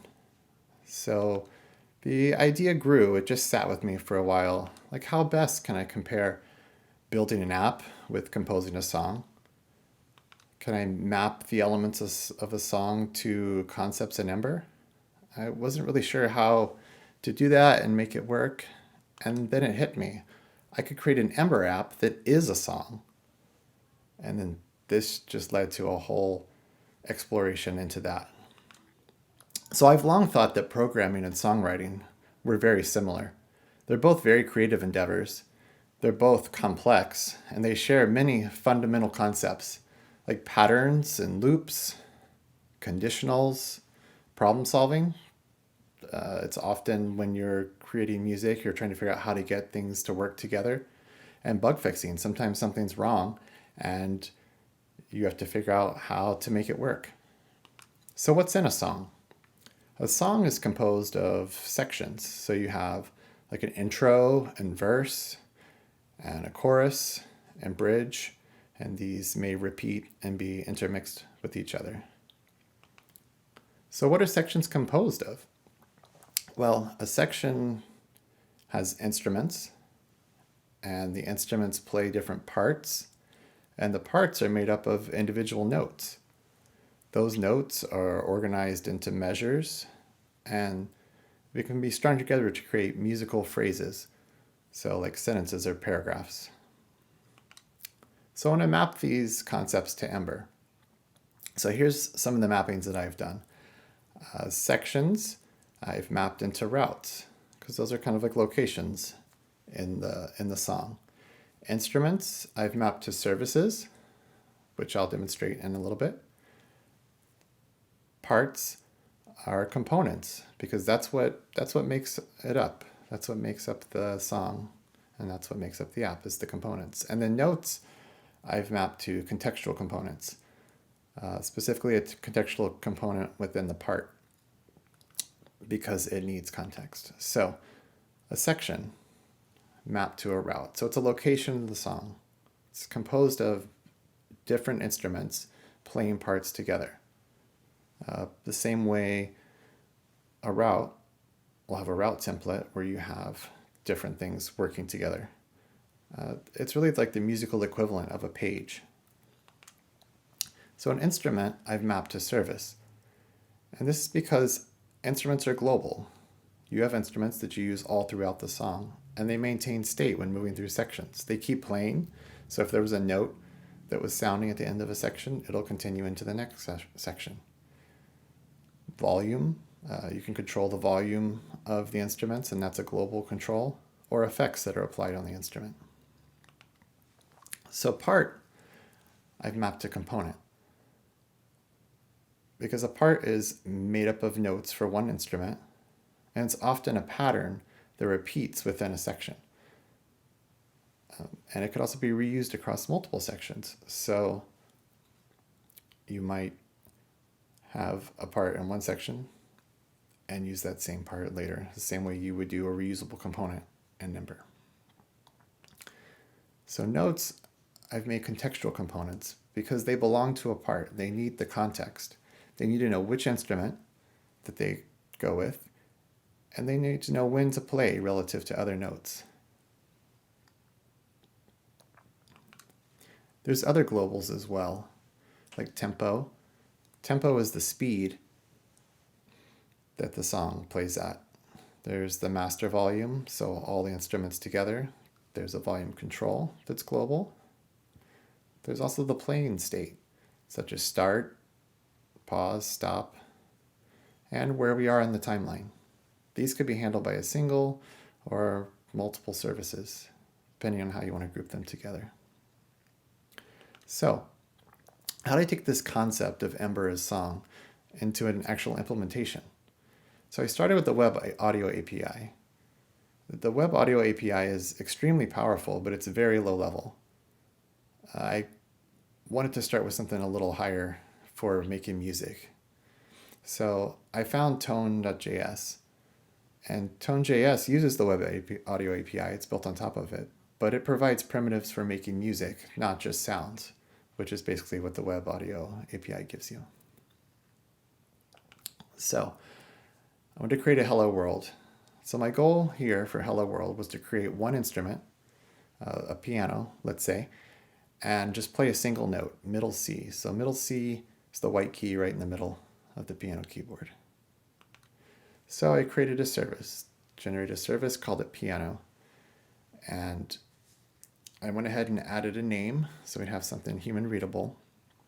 And so with this service, I created a property called inst for the instrument, and I use something called sample library, which is an extension to tone.js that lets you play samples. And samples are just recorded instruments, little single note recordings of instruments. And so I load up the piano instrument, piano sample, and I send it to master. And so master is your output, basically, to your speakers. And so I wanted to be able to work with the instrument within the template. So tone.js is made for creating music in JavaScript, and I really wanted to create it in Ember templates. And so what I did is I created a component to represent the instrument. And so you can see the component displays the title of the instrument, so you can see what it is, has a container, parallel I'll talk about later. But it yields a contextual component called part and passes through the instrument plus volume and humanize, some things I'll talk about later to it, and it yields a part. Okay, so the part component. The part component is responsible for connecting notes to an instrument. It's responsible for scheduling notes to play. And I say scheduling because in tone.js, you schedule notes to play at certain times. The timing is not exact enough in JavaScript to say, just play this note right now. You actually schedule it to play at a certain time. Music, it has to be very exact to sound right. It's also responsible for scheduling draws. And draws are like any thing where you manipulate the DOM, and we'll see that a little bit later. And also for looping, so any repeats. So those are all handled by the part component. So the template for the part component looks like this. And so we have the did insert element modifier we call an init part. And it yields a contextual component called note. As I had said earlier, that I map notes to contextual components. And it passes something called add note and something called active note to that component. So let's look at this note component. So the template's very simple. It has a local class. I'm using Ember CSS modules here. And it has a conditional class on this.active, something called active. And active gives it a background color. And then if we look at the backing class, we can see there's a constructor that calls that add note that was passed in. It grabs a bunch of properties off the arguments. And then active is a calculated getter there. So let's play it. So here's how you would use it. You would invoke the instrument component, pass it the instrument. So this instrument is a service. We're now in a route template. So we needed to create a controller. So I create a controller and inject the piano service into the controller. And that's really all the controller is there for, is to get that's piano service into the template.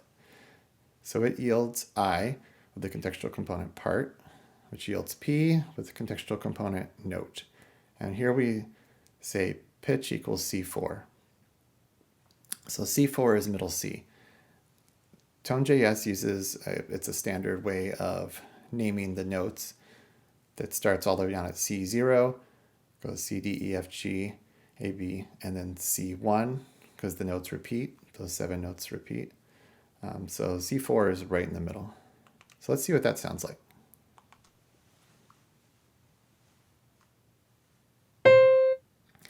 And there you have it. We press middle C. And you also saw that it lit up, which we'll talk about visualization in a moment. So let's do a scale. A scale is a string of notes, one after another. It can be ascending, go up, get higher, or descending in pitch. And it's basically like, for the C scale at least, hitting all the white keys on the piano. So we can implement a scale like this.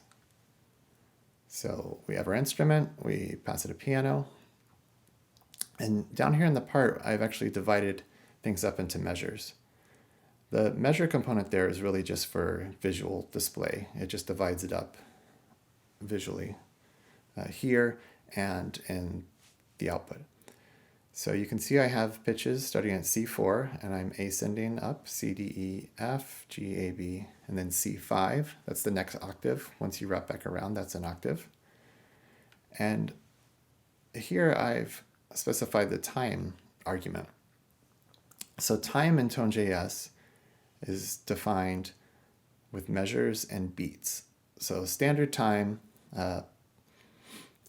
like a standard time signature is 4/4, which is 4 beats per measure. So you see our 4 beats, it starts at 0, so 0, 1, 2, 3. Then the second measure, 0, 1, 2, 3. So let's see what that scale sounds like.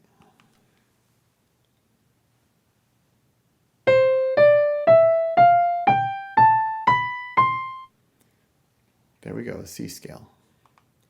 All right, so how does this work? So here's our part component we looked at earlier.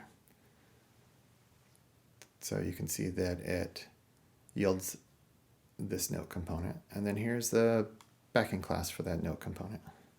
So we can see that it's calling add note, that it was passed in, and it's passing in basically the arguments.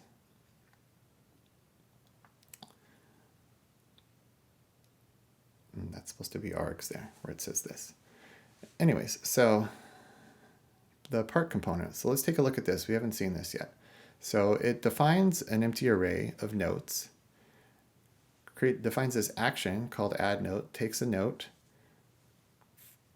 calculates an ID for the note, so just the next one in the list, just uses length for that, pushes onto notes, adding the ID, and then returns the ID. And you can see down in the lower left, back to the part add note component, where add note's called and returned with the ID, which gets assigned to that note. Then we have trigger synth, and trigger synth takes a time and a note, and it calls trigger attack release, which an attack and a release. Attack is basically hitting the key, and release is releasing the key for a piano or any instrument, on, off. And so it just does an on and an off. In Tone.js, there is attack and a separate release, so that you could actually hold a note for a long time and do that. But we're just going to do one hit here. So what this is actually doing, it's not actually playing the note when it calls trigger attack release. It's scheduling it for a certain time. And next we have a init part. So the init part action is what actually ties the notes together with trigger synth. So what it calls, instantiates a new part. And part, capital P here, is something from Tone.js. That's the Tone.js part.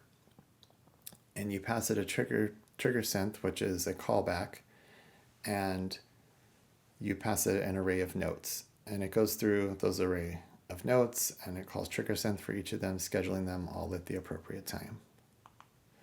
So let's talk about visualization for a minute. So if we look at the template for the note, component,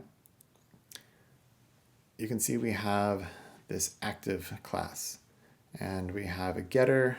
This is in the backing class where we compare the active note argument to the ID of the note. And active sets a background color. It's that orangey color you can see when they light up. And so let's see how this actually works. So in part component, you can see we set active note to -1. There will never be a note with ID of -1 because it starts at 0.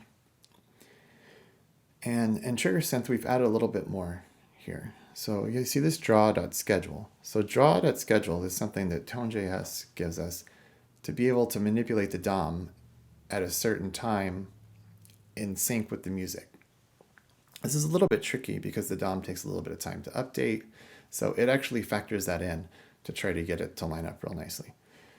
So what's happening here is we're actually saying at the time, the same time that we've scheduled the note to play,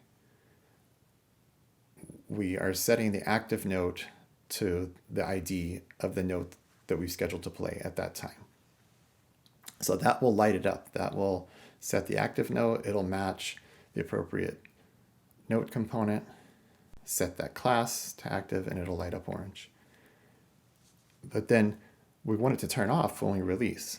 And so the next draw.schedule right here is setting it back to -1. And what we have to do here is we have to set the time in the future when we know that it's going to be released. So we have the duration, and duration up there, as you can see, is 4n. 4n is how you specify a quarter note in Tone.js. So that's 1/4 of a measure in 4/4. So time here has to be in seconds. So Tone.js provides this time, capital T, here where you can pass a duration and convert it to seconds and then just add it to the time so it knows when to turn off. Okay, so what if we want to do multiple instruments at the same time? So 2 instruments. So over on the left, we have, that's our piano scale we had before. And over on the right, we've created something new, a violin. So these would actually be in the same template. It actually doesn't matter what order they go in as far as when things will play, but they will visually, the one that is above the other will be above the other on the page. So the violin is another service, very similar to the piano service. We inject it into the controller and use it here. Here we're using half notes. You can see a specified duration on the note instead of the default quarter note. So we have just 2 of them in a measure, and then a little riff there. So let's see what that sounds like.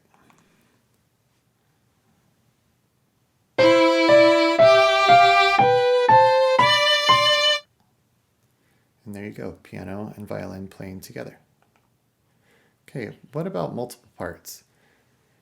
So you might have multiple parts for an instrument if you wanted some to repeat, or you just wanted to break them up into different phrases. So here's where you can use start. So start schedules that part to happen, that whole part, a whole set of notes to happen at a certain time, and that's specified in measures. So here we have the first part. We have flute, so another sample instrument service injected the controller. And we've started the first one at 0, and then we have 2 measures, and then we started the next one at 2, so that'll be the 3rd and the 4th measure. So it'll play the first part and then the second part. Let's see what that sounds like.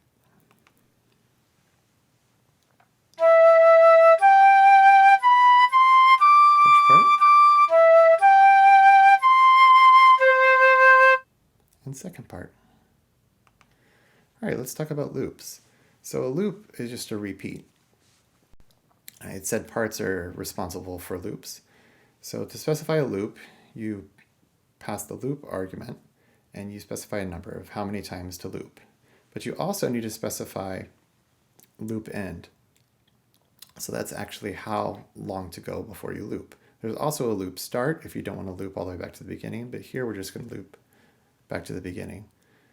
We've defined 2 measures, and we've said we want to loop after 2 measures, so it'll just repeat the whole thing. So let's see what that sounds like.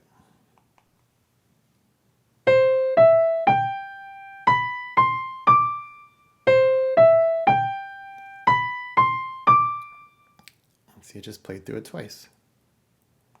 All right, let's create a drum kit. So drums are pretty interesting because they're an instrument that's actually composed of multiple sub-instruments. So what I've done here is I've created a drum service, and these are actually all just one thing. I've just broken it apart for display here.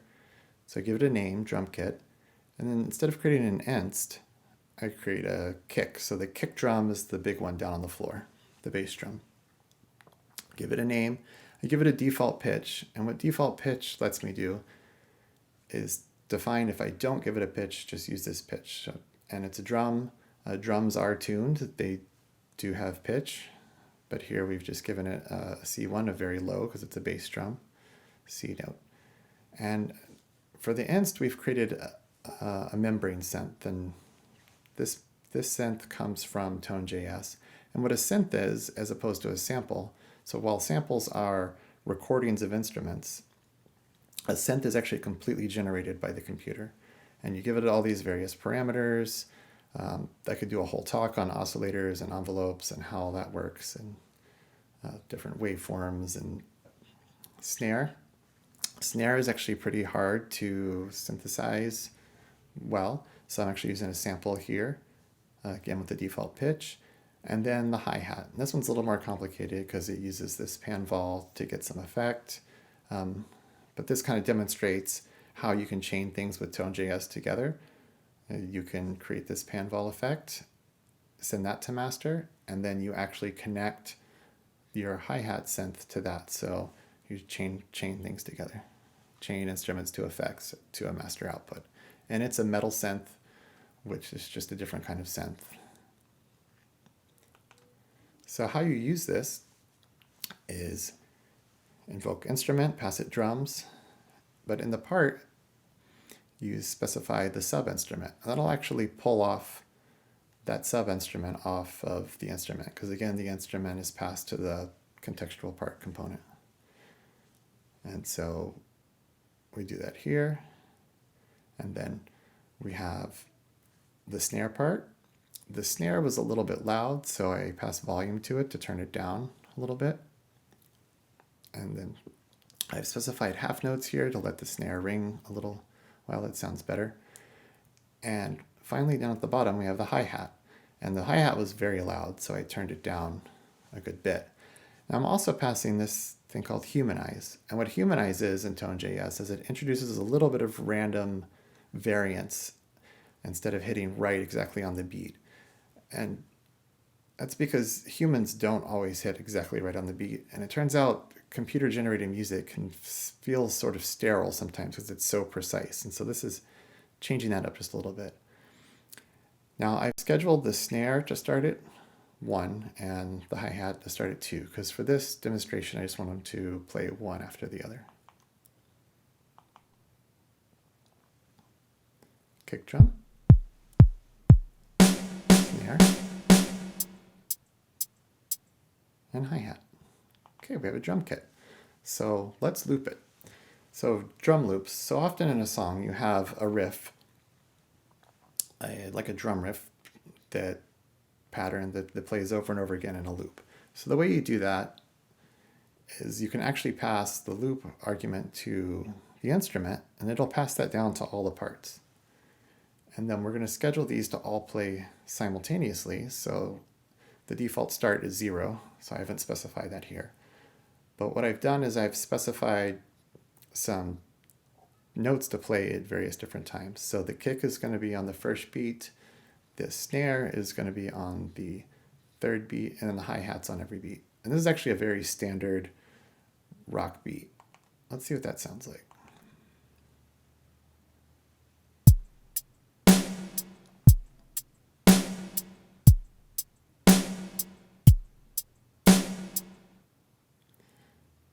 Very standard beat. Cool. All right. Let's put it all together. So I've actually composed a song with Ember, which I'm going to demonstrate in a minute. So I've created routes and controllers for these different sections, the intro, the verse and the chorus. And I've set it up to actually auto-advance among the sections. So it'll actually do intro, a verse, a chorus, and then a final verse. The routes handle all the timing and advancing. So there's some timing about where to get these sections to play in relation to each other. It's all handled by the routes, and then the advancing, which is just transition to. The controllers are really there just to inject the instruments, the services, to get them into the templates. And so I set this up with a parent route for the drums because I want those drums to loop all the way through the whole song and not have to redefine them for every section. And then we have child routes for each of these sections. So let's have a listen.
And there we go.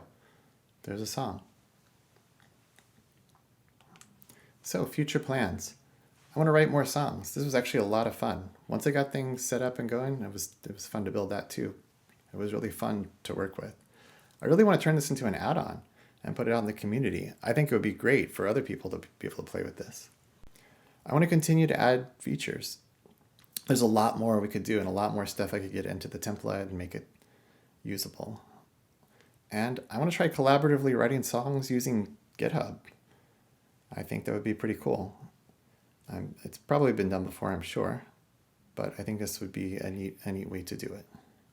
So I want to thank you all for listening to my talk. I'm going to put all of this up at jamescdavis.github.io/EmberConf. And if you want to follow me, I will tweet out when I release this as an add-on and do more work on it. It's JamCDavis on Twitter without the E. And everywhere else, Discord and GitHub, it's James C. Davis. So thank you very much.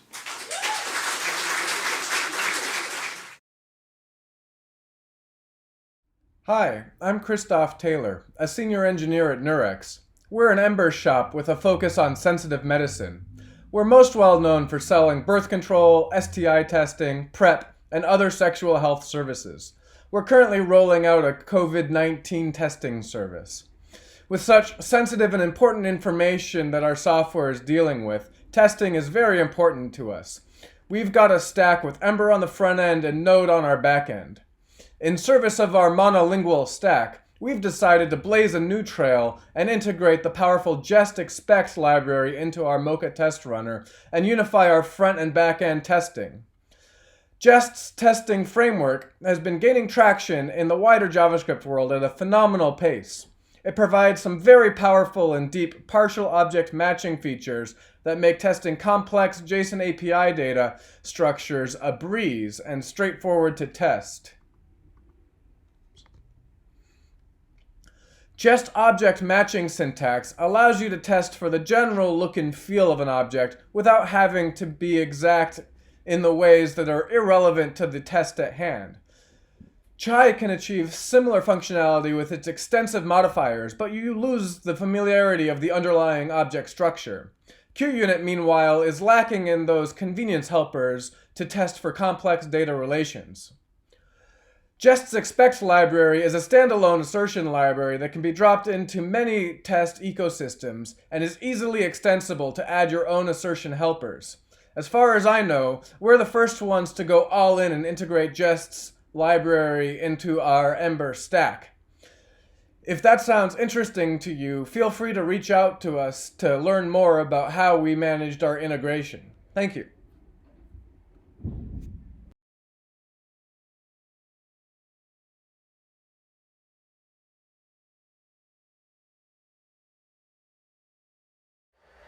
So today I'm going to talk about how improving developer experience is vital to making frameworks more accessible and also contributes to a healthy open source ecosystem.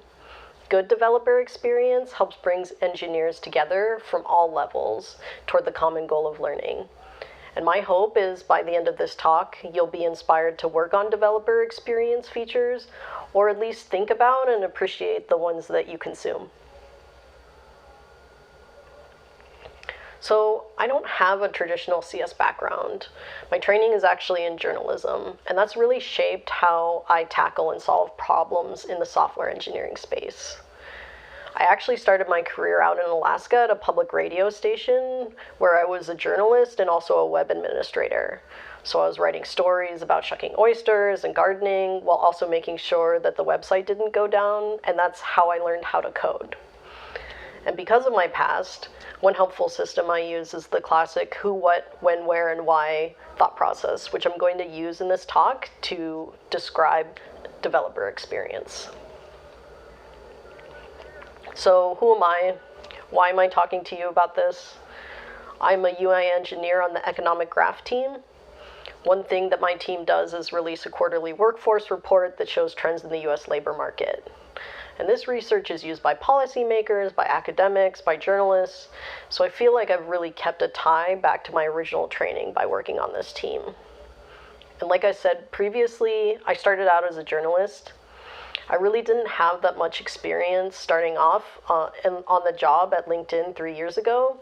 I really ramped up on the job. And when I was starting out, Ember seemed really new and exciting, but also scary. And not a lot has changed since then, to be honest. So because of my past, I'm really passionate about working with the Reach Apprenticeship program at LinkedIn.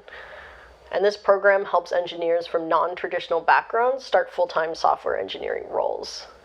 And I really have to tap into the feelings that I had starting out, all of my fears, everything that I struggled with in order to empathize and mentor the apprentices.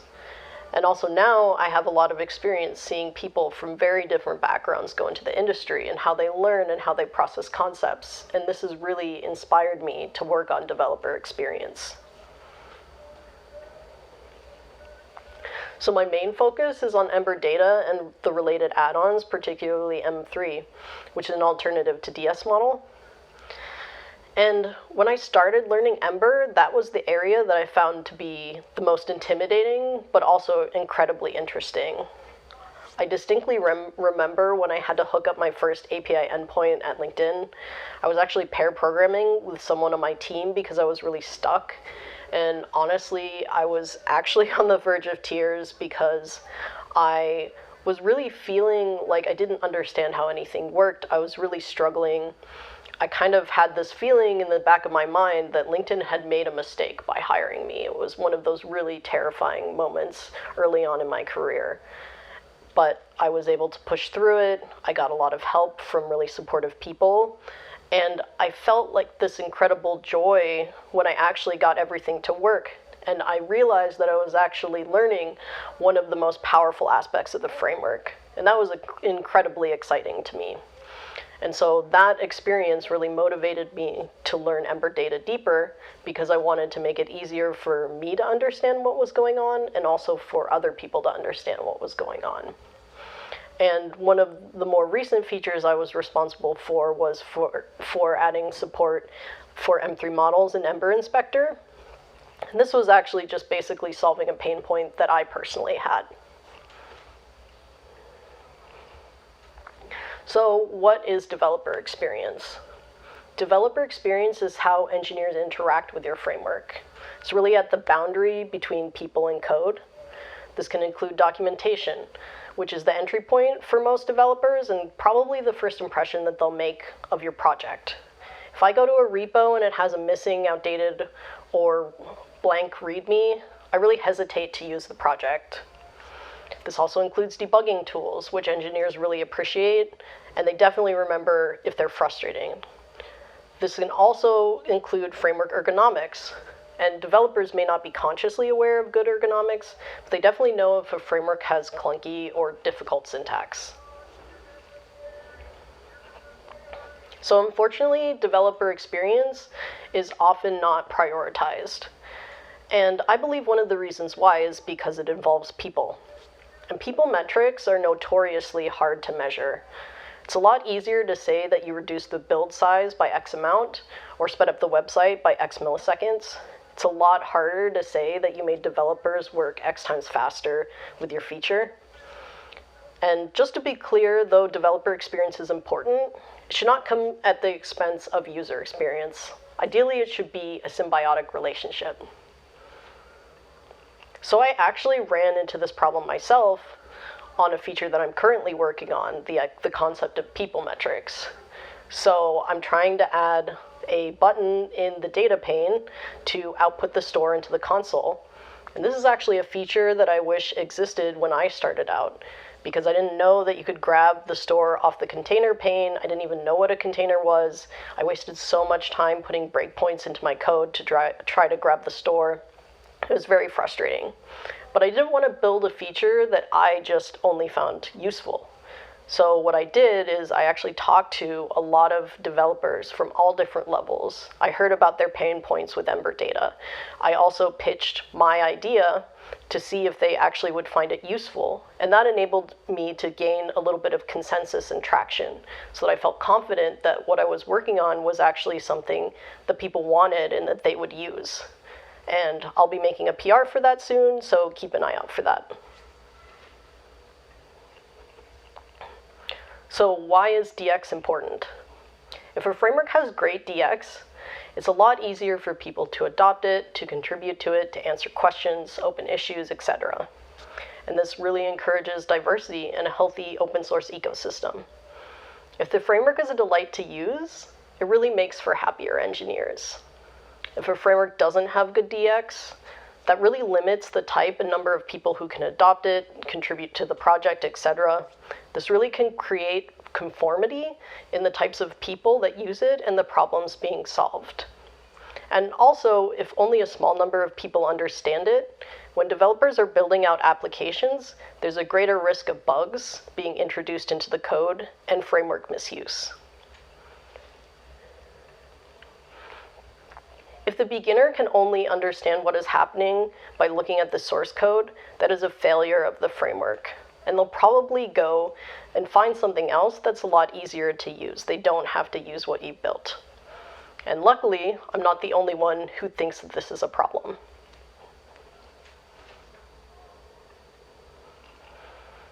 So when should you contribute to developer experience? One great thing is that newcomers bring new and very valuable opinions to developer experience. New engineers have fresh eyes and new insights into the framework.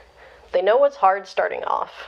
And these insights are really lost the longer you work with a framework. And people can contribute to different facets of frameworks as they gain experience, and each of these ladders is vitally important. And as engineers grow, they should continue to contribute to all levels of developer experience and help new engineers level up. And this will create a self-perpetuating ecosystem. I also really encourage people from non-traditional backgrounds to contribute to developer experience. I feel like there's a lot of pressure for people from non-traditional backgrounds to conform to the expectations of how software engineers should learn and solve problems. But we should really be using our unique backgrounds to make frameworks and the open source ecosystem a more open and engaging place for everyone. So where can you actually contribute?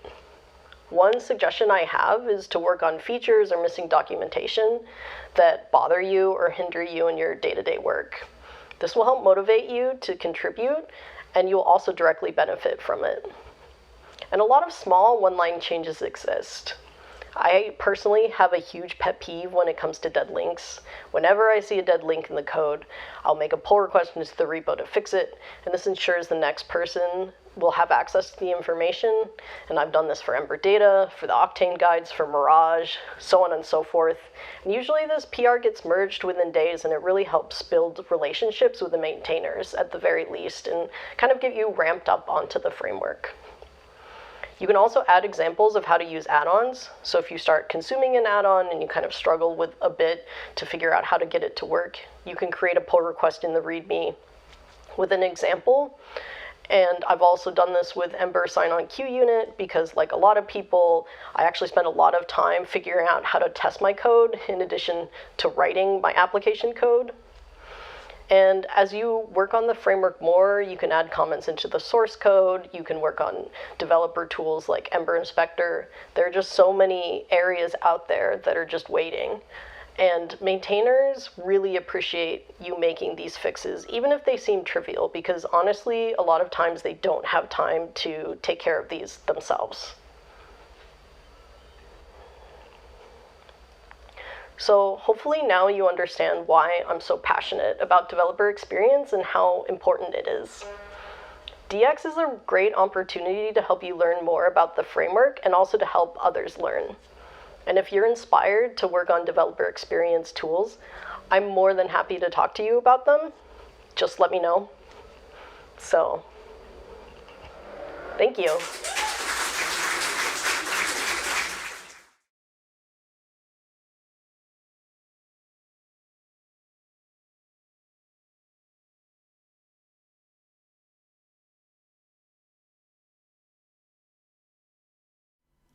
Good afternoon. I'm Matthew Beal, and I'm excited to be speaking with you here again at EmberConf. Before I start my talk here, I just want to say I've been incredibly inspired by the work that Tilda, the conference organizers, my fellow speakers, and many others have done to make this conference virtually feel like a success. My heart and thanks go out to each one of you for the work that you've done to make this feel like a real moment for our community. So last year, I started a new role in engineering at a company called Adapar. We're mostly based in New York City. We work on one of the longest maintained Ember code bases that's out there, and additionally on a couple new code bases using Ember Octane. In a big project like ours, you quickly learn to prioritize writing code that's easy to read, and that's one of the reasons that this topic today is important to me. Okay, so to dive in here, there's a joke on the core teams. It goes, no more unification RFCs, and yeah, that's the punchline. Maybe some of you have an idea why. Just before EmberConf last year, we decided to withdraw this RFC, the Module Unification RFC, from consideration. It might seem late to be talking about this topic, and I'm not going to talk about module unification in detail, but what you should understand, if you don't already, is that module unification was a last attempt at cleaning up some loose ends in how we organize and reference files in Ember. So let's say that we're reading this template in an application. Most Ember developers would intuit that when they look for the definition of welcome on disk, they would look at this location in app components, and that's often the correct answer. But if you want to make an implementation of jump to definitions, say, so that when you hover on welcome, you can jump to the file where it's defined, you would actually need to consider a much larger range of possible places that that thing could be. And the same thing would go for TypeScript if you wanted to let TypeScript find the definition of that file. Ember uses a resolver system that permits components to be defined in a number of different locations in your app or in an add-on, and the logic for deciding which to use is implemented as part of your application's runtime. Now that makes it challenging to support common static analysis tools, things in IDEs and type systems and bundlers that people use across other parts of the JavaScript community. You might already be familiar with the concept of a local maximum. When you're looking for a solution to a problem, there are probably many viable solutions to that particular thing. However, the path from one solution to another solution might not always be linear, and so it can get easy to over-focus on the thing that you have in front of you instead of looking at the whole range of design possibilities and solutions that might be out there. You'll often read about this idea when you dig into something like neural network systems. For example, this neural network that generates horses on this horsedoesnotexist.com managed to generate this really realistic image of a horse on the right-hand side as a global maximum. But in other cases, such as the one on the left here, it was equally confident that it had found the right answer, but it had completely missed the mark. So I think that module unification was probably a local maximum. We had identified places like real problems where Ember's resolution system wasn't always clear about what file you were looking at, what component you were trying to invoke. And module unification introduced more formal rules and requirements in an attempt to unify that system. In hindsight, though, it was a local maximum, and the rest of the JavaScript community was climbing the hill to a better solution. This talk is about how we're going to align Ember with that better solution. So to illustrate the problem with Ember's resolver system, let's build a little fork of Ember. I'll call Matt's Resolving Ember microlib. Here's a component in my framework, and you can see it's just a function that returns a string. And we're going to presume that it's in a file here called components.js. And here's my framework. I know this looks like a lot of code. The most important bit to look at here is on the bottom. We're calling a render function, passing it a template. And then further up, we've got a template itself. Now there's two different things that we call opcodes in there that say how I want to render this template. The first one is the number 0, which says I want to append text. And the second one is the number 1, which says I want to invoke this component. And if you look at the render function above, you can see how those things are done. And further up, there's a setup where we create a map of all of our components, and then we render them. So let's see how the ambiguity of using this system, because we're using a string for welcome here, let's see how that ambiguity presents problems where a lot of tooling can't penetrate the meaning. So first, I've run this program through some popular build tools, Rollup and Trsor. Rollup takes advantage of the fact that ES modules are static. That is, the imports and exports from a module can be understood without running the code. Rollup figures out how to take your multiple modules and safely combine them into a single JavaScript program. You can think of it as a simple compiler which takes our dependency, the component, and links it to the main program. Trsor is a minification tool which uses static analysis to make your JavaScript payload smaller. For this version of the program, the output looks like what we would expect. The component here is present, and the rendering logic is present. And you can see our template in there with the opcode 0 and the opcode 1 as well. Let's go ahead and change our template. So instead of calling opcode 1 to print the component here, to invoke our component, let's just render more text with an append opcode instead. So now I have two text opcodes of 0 to you I say, a fond farewell. And this would be akin to you opening up a template in your Ember app and deleting the invocation of a component to replace it with some text. So in this output, again, running it through Rollup and Trsor, you would expect the component logic doesn't need to be present since we stopped referencing it in the templates. But because their relationship was something resolved at runtime, and because Rollup and Trsor don't know what the program will actually do, they aren't able to strip that component out. In the Ember ecosystem, we're working on tools like Embroider. Embroider tries to close this gap by teaching the build tools to assume things about the runtime during build time analysis. But I can give you another example of how the resolver's dynamic implementation will frustrate other tooling. So finding a second example of how this ambiguity in our resolver-based library has practical impacts is as easy as looking at the most popular IDE for Ember users, VS Code. Here I've opened up the microlib, and I'm attempting to jump to the definition of a component just like it was referenced inside of our template. So it isn't surprising that this doesn't work, right? You can actually read it with your eyes here. We have a string for welcome. And just like we don't, without understanding the program, have any context for what that string means, our compilation tools don't have that, and our analysis tools in this case don't have that understanding themselves. We could, again, teach the tool about this. We could build a custom language server and encode assumptions about where to look for these definitions.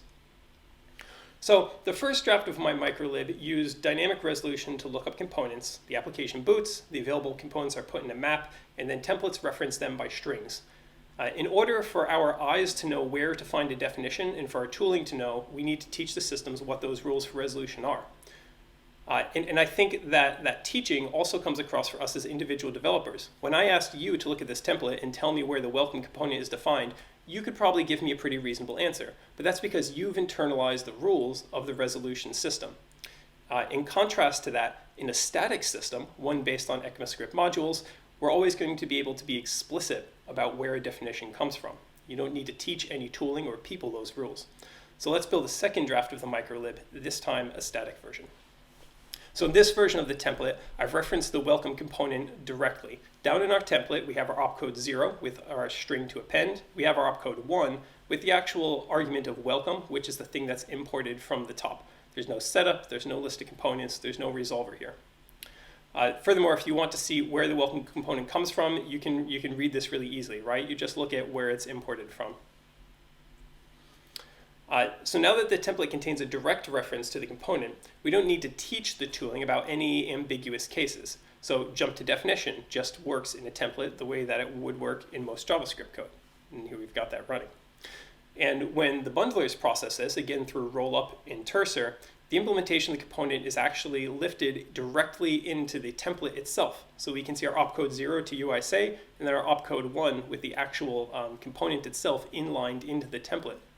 We've made the link between the program and the component static. The tooling can not only understand where the component is being used, but it can also understand if it's not used at all. For example, if I change the second render step back to a fond farewell as an append instead of a component invocation, the bundler understands that the variable welcome was not referenced, and the entire component implementation itself can be dropped. Okay, so Ember's templates are of course a lot more featureful than my microlib. So how can we bring the benefits of a statically linked system back into Ember itself? So Godfrey Tran has been exploring this in RFC 496 here. In that RFC, he proposes strict templates in Ember, a strict template mode. We call it mode because just like strict mode in JavaScript, it opts the user into a version of the language where messy edge cases are going to be disabled. So what's going to make a strict mode template a strict mode template? So really it's going to be a list of things that we apply as constraints, again, to remove ambiguities from the system. So the first of these is that there's going to be no more implicit this fallback. So if you invoke something or if you access something like curly foo here, we're not going to look to this.foo. If you want to access the component instance, you must use this dot. This is something that's in Octane is already linted for, so that's pretty straight ahead. There's going to be no resolution of any invocations. So for example, curly foo bar is a component invocation. Our angle bracket welcome was a different kind of component invocation. In a strict mode template, those things won't look up components in the app folder of your program. So this is obviously something that we're going to have to come back to. There's no dynamic resolution, so you can't use the component helper to pass a dynamic string here because this is not analyzable at all. You could pass any string at runtime and there's no way for us to know what you might pass in. And then partials have a similar facility where they can also take a dynamic argument. Partials are already deprecated, so again, this is pretty much already on the happy path. Okay, here's an example of what a handlebars strict mode template could look like. It shouldn't look very different than an Ember template you might work in today. It's going to contain a couple template keywords. So in this case, we have each being used in here. Arguments, so @greetings is an argument to this component that I'm using. It has a block param, myGreeting, that we're then using inside of the block. And we're accessing properties off the component state, and that works just like it would in any regular template. However, there's no actual way to invoke a component from app. So for example, if I had put bracket, like angle bracket quote in here, it wouldn't actually render a component at all. It would just be an error. And so this brings us to the crux. In order for these static templates to actually be useful, we're going to need a static solution for getting other components into the scope of the template. Since we want to bundle our application as JavaScript, we want to do something that's going to work with ES modules, of course. And to work with ES modules, we need to consider what a strict mode template looks like when it's compiled into JavaScript. So here's that same strict mode template compiled into JavaScript, only I've changed it this time to invoke the quote component around myGreeting. To bring that component into scope, I've imported it from a file that's in the same directory as our component here, just quote. You can imagine that it exports an Ember component, or Glimmer component. Just like with my static microlib earlier, the definition of the component itself is now passed directly into the compiled template. You can see that down where we have a property of scope, and then we're passing a function with quote being closed over. Common build tooling would work well with this output, and given some work on source maps, we can make jump to definition work as well through the template itself. Of course, this API is basically as far as the handlebars strict mode RFC itself goes. And this API is only a primitive, right? We don't write compiled templates by hand. In order to make this readable and usable, we need to find a way to lift the import statement that we're writing in JavaScript here into the template itself, which is going to take us into a design for template imports. So if we want the ability to bring other components into a strict mode template scope, there are a couple different plausible designs that we could go into. To keep the design kind of unsurprising to both new developers and advanced Ember developers, we think that two constraints are important to keep in mind. The first is that you want to be able to import a default or a named export. So you want to be able to say that my component from elsewhere, or my helper, or my modifier is the thing which I've named arbitrarily in my exports, and I can pull it into my template. And the second thing is that on the right side of an import, the path, we want it to work just like it would in any Node.js resolution. Nothing special to go on there. So given that we accept these constraints, it's going to beg a question. If we're going to constrain ourselves to so closely re-implementing the constraints already provided by ES modules, why not simply adopt the ES module syntax into templates themselves? In fact, any design that doesn't do that seems to bend common sense a little bit too far. So let's see what that's going to look like to bring the ECMAScript module syntax into templates. So a strict mode template itself doesn't have imports, but if we bring in a design for template imports, we can bring them into scope here. So we have dash dash dash, import quote, and then another dash dash dash. The dash dash dash introduces a preamble where we're going to be able to write our import statements, and at the bottom we have our template. In between the preamble section, we want to constrain what's available in there to only be ECMAScript module syntax. So you can't use variables, you can't define functions or anything like that. And that's really as a first pass.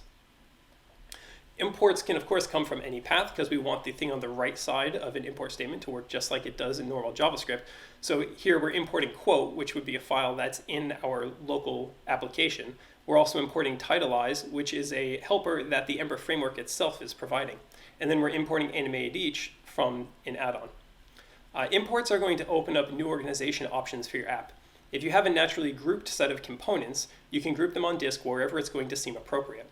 Additionally, related helpers and modifiers could easily share a single file but be exposed as named imports, for example, as we're doing for the add-ember/template helpers module here. So how do these imports compile back into JavaScript? Because this is just our syntax in the template. So just as with the handwritten compilation from earlier, these three components are passed inside of the compiled template, closed over from their imports. The imports from our template are lifted into the JavaScript here, then we close over the values that are imported and pass them into the create template factory itself. And this is great. It means that when we look at the compiled JavaScript here, it's easy for our eyes to understand where a quote is coming from, which means it's also easy for our tooling to understand. Okay, so what are the next steps in the process of delivering template imports? So before Glimmer components had landed in an Ember stable release, we actually landed a primitive into a stable version of Ember, component manager. This allowed us to implement Glimmer components inside of an add-on and circulate them amongst like the most passionate users who are eager to try and experiment with that solution and to get their feedback. That feedback kind of helped us shape the Glimmer components feature until the point where we thought it was really ready for a stable release. We want to do the same thing in this case. The handlebar strict mode is an RFC that we have to get into a final comment period and land that primitive. That will then allow us to build an add-on on top of it, which provides the template import syntax. And then early adopters can experiment with that and let us know what needs to be shaken out in order to make it a success. Kind of in parallel, we're also going to need to do a little bit of design around what the ES module API would be like for things like link to or input. It's probably a little bit of extra design work to do there. So I've talked a lot about the technical nature of static templates in this talk, but despite the fact that static templates will have performance and payload size impacts, I want to remind you that performance isn't the headline motivation here.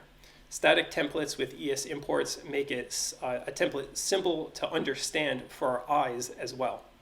So in this first example, we have welcome, where you as an Ember developer need to understand how the resolver rules work. But in the second one, even if I've never used Ember before, it's really clear to me where this thing is coming from and where I need to go to find the definition. Additionally, module unification had some interesting features you might have heard of, like local lookup. Explicit imports make those features pretty much unnecessary. An import syntax will just allow you to group components naturally in your project without losing the common conventions as suggested by linting and generators. So that's why JavaScript, or at least JavaScript import syntax, is coming to Ember templates. So the Ember project was one of the earliest adopters of ES modules, and embracing the opportunities that ES modules present in making our templates more readable and better analyzed is something that I'm pretty excited about. But more than that, it's going to give us the opportunity to take challenges that Ember has in common with other JavaScript projects and allow us to better share common solutions between them. If you want to do further reading on this topic, I encourage you to take a look at the links that I've put on the page here, and I've also included bit.ly so that you can open up these slides yourself this afternoon. Thanks for joining us here at EmberConf virtually, and I look forward to talking about this topic more with you on chat. Thanks.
Hi again, guys. I'm Kayla, and I'm here to make music together with you guys, okay? So for this section of music making time, we're gonna need some blocks or some train tracks. I brought some wooden train tracks with me, like this. We're gonna need them a little bit later.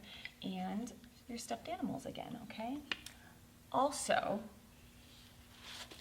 if you have different color pieces of paper, I have certain ones that fit into our song, but if you have different colors, you can grab those too, and we're going to use those in a song, okay? Are we ready? Now, you might remember last time we sang hello to each other, we sang hello to the dragon. His name is actually Toothless, right? You probably know this. And the armadillo, he has a special name too. His name is Arnie, okay? So when we sing, we're going to sing hello to those guys, okay?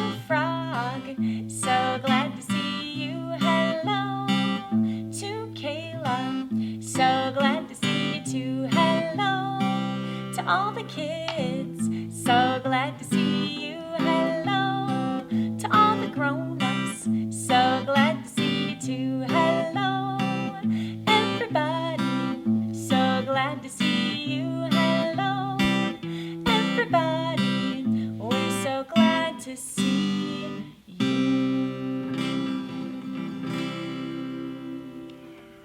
I'm glad to be with you guys today. I want to teach you another new song, okay? It's about a frog. Ribbit, ribbit, ribbit. Let's make him small, actually. Ribbit, ribbit, ribbit, ribbit. I had a little frog. His name was Tiny Tim. I put him in the bathtub to see if he could swim. He drank up all the water. He ate up all the soap, and then he burped last night from a bubble in his throat. Excuse me. Excuse me. Let's put him back here. Ribbit, ribbit, ribbit, ribbit. I had a little frog. His name was Tiny Tim. I put him in the bathtub to see if he could swim. He drank up all the water. He ate up all the soap, and then he burped last night from a bubble in his throat. Ribbit, ribbit, ribbit. One more time. I had a little frog. His name was Tiny Tim. I put him in the bathtub to see if he could swim. He drank up all the water. He ate up all the soap, and then he burped last night from a bubble in his throat. Excuse me. Now, what if we made our Tim teeny, teeny, tiny Tim, okay? He'd be like this, ready? And he'd probably have a little voice like this. So make your voice really tiny. Ribbit, ribbit. I had a teeny frog. His name was Tiny Tim. I put him in the bathtub to see if he could swim. He drank up all the water. He ate up all the soap, and then he burped last night from a bubble in his throat. Excuse me. Excuse me. Now, what if our Tim was great big Tim, okay? He'd probably look like more like this. Ribbit, ribbit. And he'd probably have a big, deep voice like this. I had a big frog. His name was Big Tim. I put him in the bathtub to see if he could swim. He drank up all the water. He ate up all the soap, and then he burped last night from a bubble in his throat. Excuse me. Excuse me. All right, let's make Tim regular size again. I had a little frog. His name was Tiny Tim. I put him in the bathtub to see if he could swim. He drank up all the water. He ate up all the soap, and then he burped last night from a bubble in his throat. Excuse me. Excuse me. He's a very polite frog, though. At least he says excuse me every time he has a hiccup or a burp, right? That's what we need to do. All right, I have my helper over here. We're going to bring some train tracks over, okay? So maybe our friends can move around a little bit too. Yep. So if you have, these are train tracks from my house that my kids still play with. We've been playing with for years, and you can have a couple of them. You can have a whole bunch of them. I just brought like a handful from home, okay? And some trains too. I forgot that these stick together. So we're gonna sing a song about a train, okay?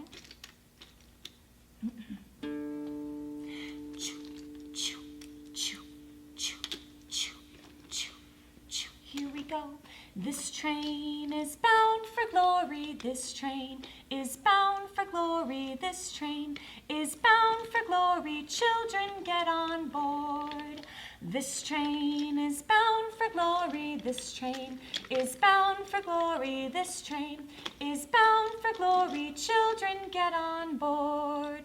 This train is bound for glory. This train is bound for glory. This train is bound for glory. Children, get on board. Sing it with me. This train is bound for glory. This train is bound for glory. This train is bound for glory. Children, get on board. Choo, choo, choo, choo, choo, choo, choo, choo. This train is, can we have the tunnel that I had over there? This train is going through a tunnel. This train is going through a tunnel. This train is going through a tunnel. Children, get on board. This train is going under a bridge. This train, here we go. Let's go under a bridge. He fits. This train is going under a bridge. Children, get on board. You guys, this train is going over the bridge. This train is going over the bridge. This train is going over the bridge. You see the water right here? And he's gonna land right in the water. So, again, you can use the things that you already have at home to make music together, okay? You can use a song that you already know, or you can use a new song like one of these songs that we're doing. All the songs that we're doing today actually are on what we call our Hello Everybody app, okay? We have a Music Together app. It's a free app if you want to grab that app. And most of the songs that we're doing today together are on in that welcome app, and it has a list of welcome songs that you can use. This train is one of them, and then the song that we're going to do next is also one of them, okay? Oh, this is so fun. I bet we could do this all day with the trains, huh? I love these train tracks. Ooh, I'm gonna break it up now though. Thanks, H. Can you take my trains and then clean them up while I get these ready? So remember the pieces of paper that I mentioned at the beginning? We're gonna sing a song that uses all the colors. I'm gonna do it this way. I did need a piece of gray paper, but I did not have a piece of gray paper, so I used a little gray piece of fabric that I had. Yellow, pink, white, green, okay? I think we need to scoot them back because I want you to be able to see them. Can you guys see that? Okay, thank you for letting me know. Okay, Arnie, all my stuffed animals, they can play too. Okay, all right. So get your basket of seashells ready right here. It's full of seashells. We need to lay them out.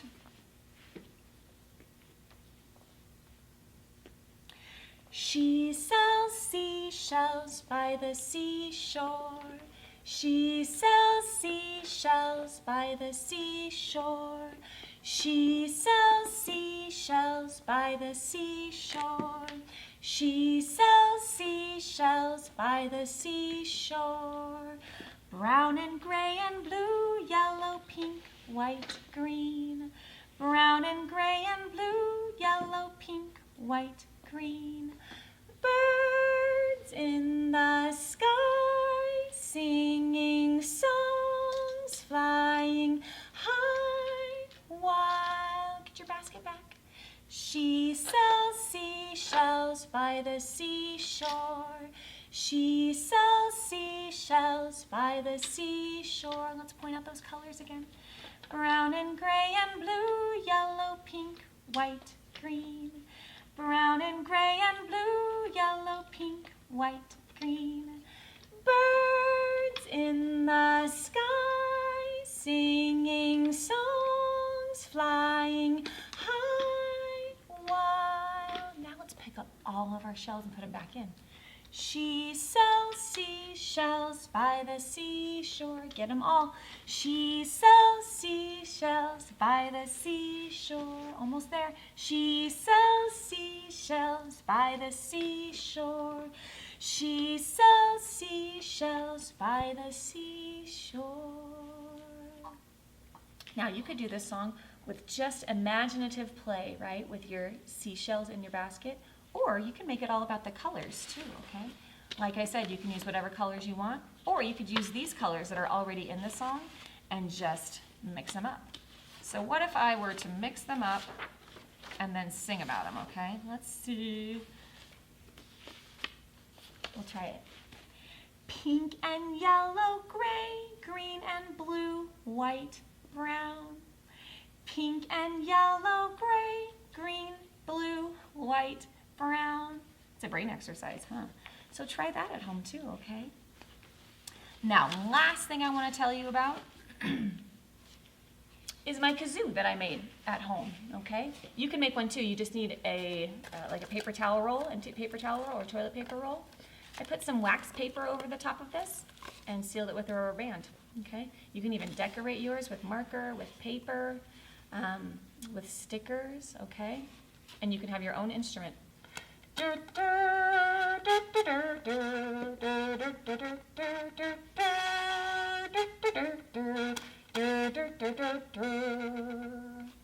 So go and make one of those. We might be using it in one of our future music times together, okay?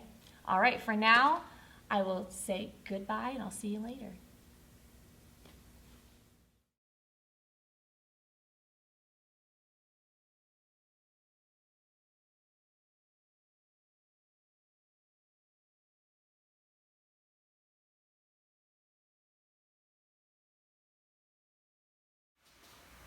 Hi everybody, thank you for attending my talk today. My name is Ridwana and I'm a senior software engineer. I currently work at a company called Dev. You may know it better as Dev.2 or at The Practical Dev on Twitter. And at Dev, I've been fulfilling my passion for coding, learning and sharing, and building communities. If you've not heard this accent before, it's one of the many South African accents. I hope that some of you have been to South Africa, particularly Cape Town, which is beautiful. If not, I hope that you'd visit sometime soon. In addition to my job, I also run a non-profit organization in South Africa called Kasimat. Kasimat is an after-school program that exposes students in under-resourced communities to STEM. Working within the environment of Kasimat has allowed me to appreciate the challenges that we as Africans face and it inspired me to firstly write this talk to share my experiences on a global level, and secondly build my own applications with performance at the forefront of my mind to compensate for the challenges that we encounter in developing communities. On this map, the countries marked in purple are developing countries. The darker purple is the higher income developing countries, unlike most of Africa, but they nevertheless are still developing. So why am I showing you this map? The reason is because whatever the challenges that Africa experiences, at least 80% of these developing countries, that is, all these countries marked in purple, they're experiencing it too. Which means if you don't build your apps to cater for emerging markets, these are the people that will either not be able to use your apps at all or will have difficulty using them. Living on the African continent, I have a lot of exposure to the challenges that we experience here, and I'd like to go through some. So the first challenge that I'd like to outline is load shedding. And load shedding is just really the bane of my existence and other Africans' existence too.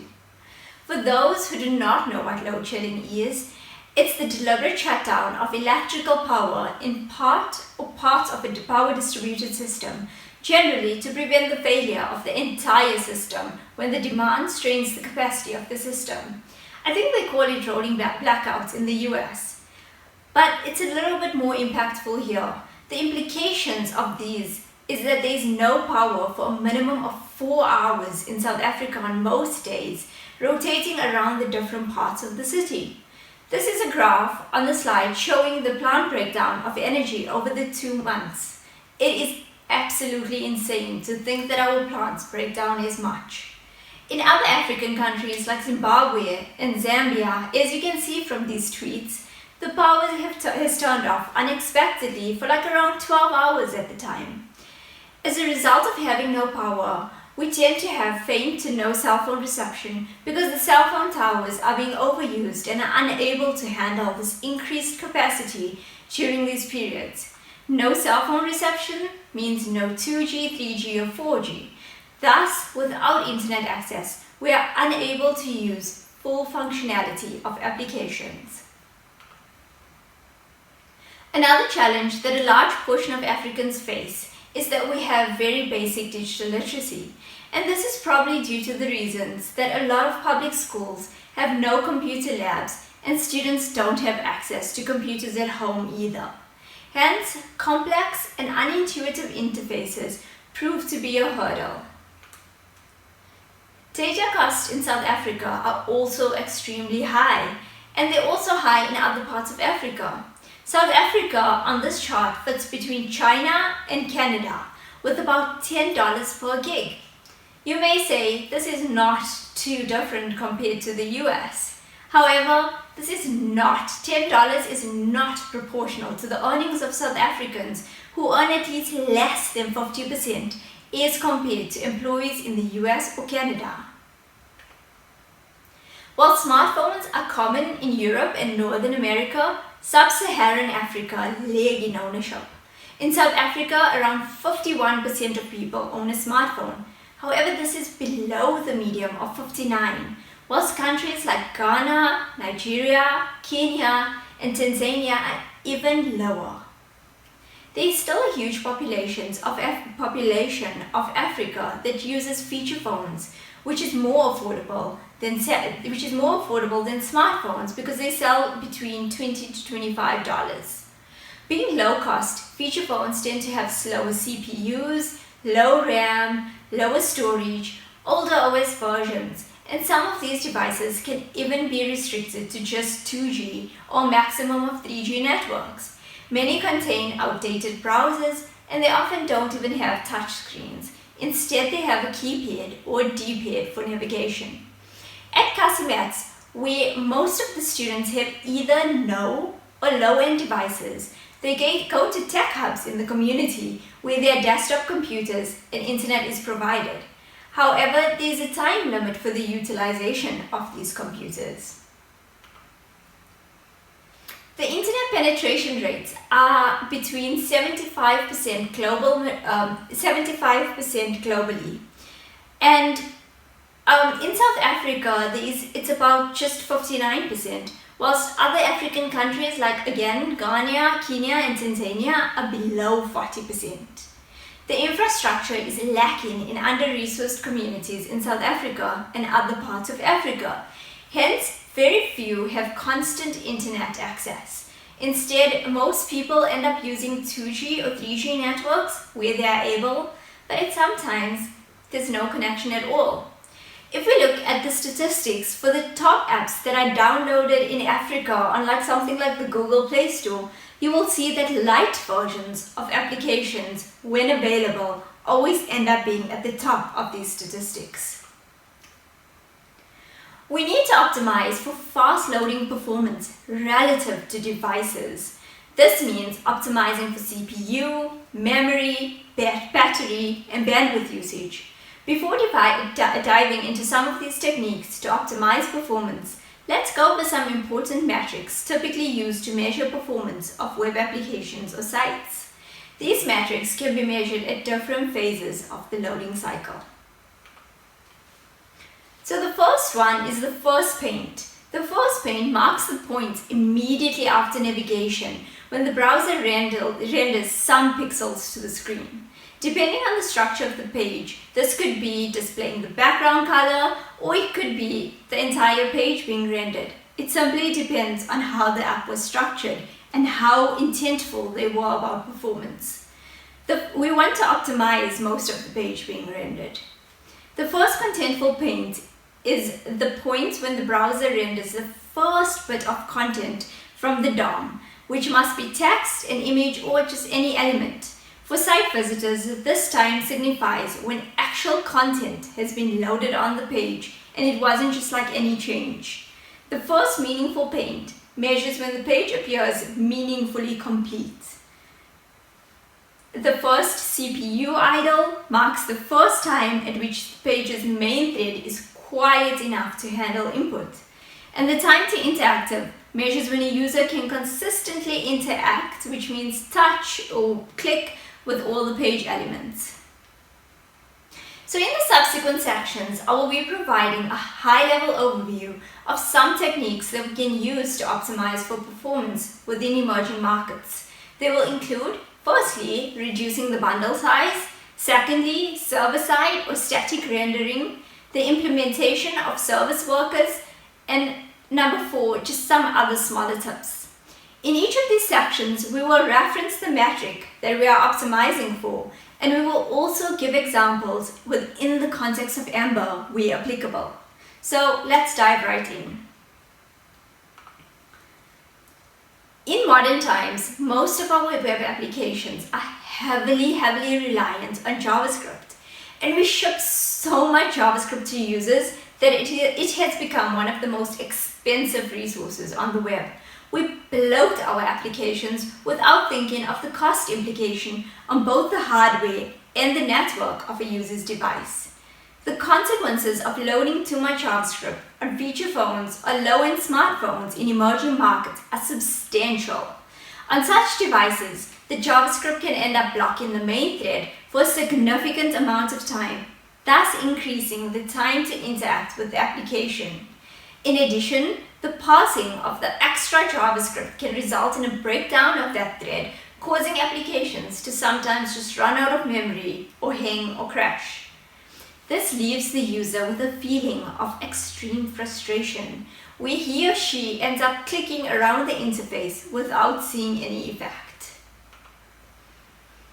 According to Eddie Osmani's article, The Cost of JavaScript in 2019, which I recommend that every person reads, he outlines how on mobile it takes 3 to 4 times longer for a median phone like a Moto G4 to execute Reddit's JavaScript compared to a high-end device like the Pixel 3, and it takes over 6 times as long on a low-end device like the Alcatel One X. Similarly, downloading bloated JavaScript and CSS files on a slow network connection increases the first meaningful paint time, thereby leaving the user with exactly the same feeling of frustration. According to Google's DoubleClick, when comparing sites that load in 5 seconds compared to sites that load in 19 seconds, the faster sites had 70% longer average session lengths, 35% lower bounce rates, and 25% higher ad viewability than their slower counterparts. That's a lot of increases. Knowing that the first meaningful paint and the time to interact is too high, if it's too high that users will leave our site and most likely not return, how can we then reduce the bundle site? So some very simple solutions include, the first one is minifying and concatenating your JavaScript build. We can improve on the overall performance of our sites and applications by minifying our JavaScript to reduce the file size and concatenating our relevant files to reduce the number of file requests. In EmberCLI, we are fortunate that the JS files are already minified by default in production using Broccoli Uglify.js, and that all our files are already concatenated into just one JavaScript file. However, we can improve on this even further with code splitting. So, instead of shipping all the JavaScript at once, we can split the JavaScript by page, root, or component. This means that we can simply ship the minimum amount of JavaScript to prioritize what a user will need, and thereafter we can lazy load the rest. So we can fetch the additional bundles either in the background when the user is idle or in response to a user-initiated action.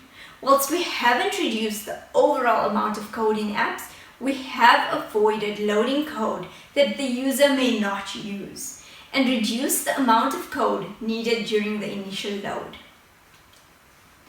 Another common way that we end up bloating our JavaScripts is by importing loads and loads of add-ons. We just keep throwing it in there, and libraries into our applications. Instead, we could have simply gained the same functionality sometimes by writing just a small custom JavaScript function or by importing only a portion of that library. Importing only a portion of the library is now possible with tree shaking.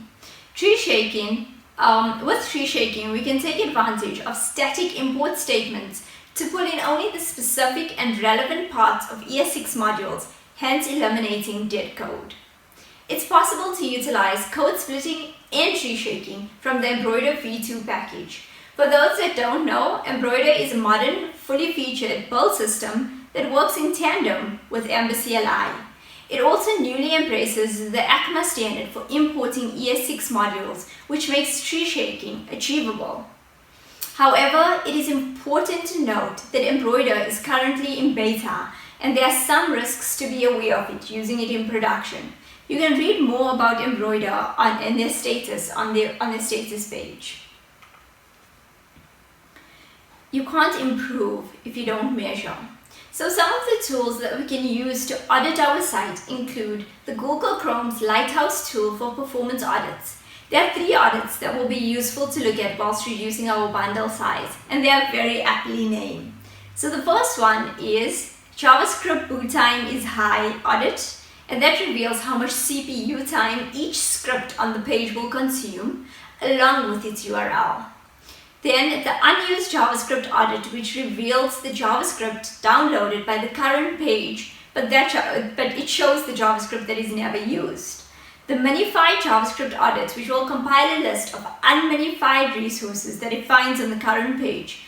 From there, you can simply take action by minifying those files manually or augmenting your build system to do it for you. So the second one that I can think of is the EmberCLI Bundle Analyzer. The EmberCLI Bundle Analyzer analyzes the size and the content of your Ember app's bundled output using a really cool and easy to understand visualization. More specifically, we'll be able to see which individual models make it into your final bundle. So if you look at the picture, you'll be able to see that it shows which are the different packages that have gone into your bundle. We also can find out how big each contained module is, including the raw source, the minified, and the gzip sizes. Finally, by looking at the diagram, we can kind of see which of the packages have made it into our bundle by mistake, and then we can optimize our bundle size. The third one is bundle phobia. And so before I actually install a bundle to my application, I like to know how a bundle will impact my size. Bundle phobia does this by showing the cost of an NPM package by providing the information on the size of the package, how fast it downloads on 2G, and how fast it downloads on a 3G network, and what percentage of other dependencies that package comprises of. Thus, we can then make informed decisions on whether to edit or not. Whilst JavaScript single-page applications can be quite snappy once they are fully loaded, there is this time between load and time to interact where users are usually presented with a blank screen. This is because for most single-page applications, the initial document returned by the server is empty, thus resulting in an increase in the first contentful paint. So, what if we wanted the best of both worlds? A quick initial load time, but also just snappy successive interactions. This is achievable using server-side rendering or static rendering for all or most of the popular pages in your applications.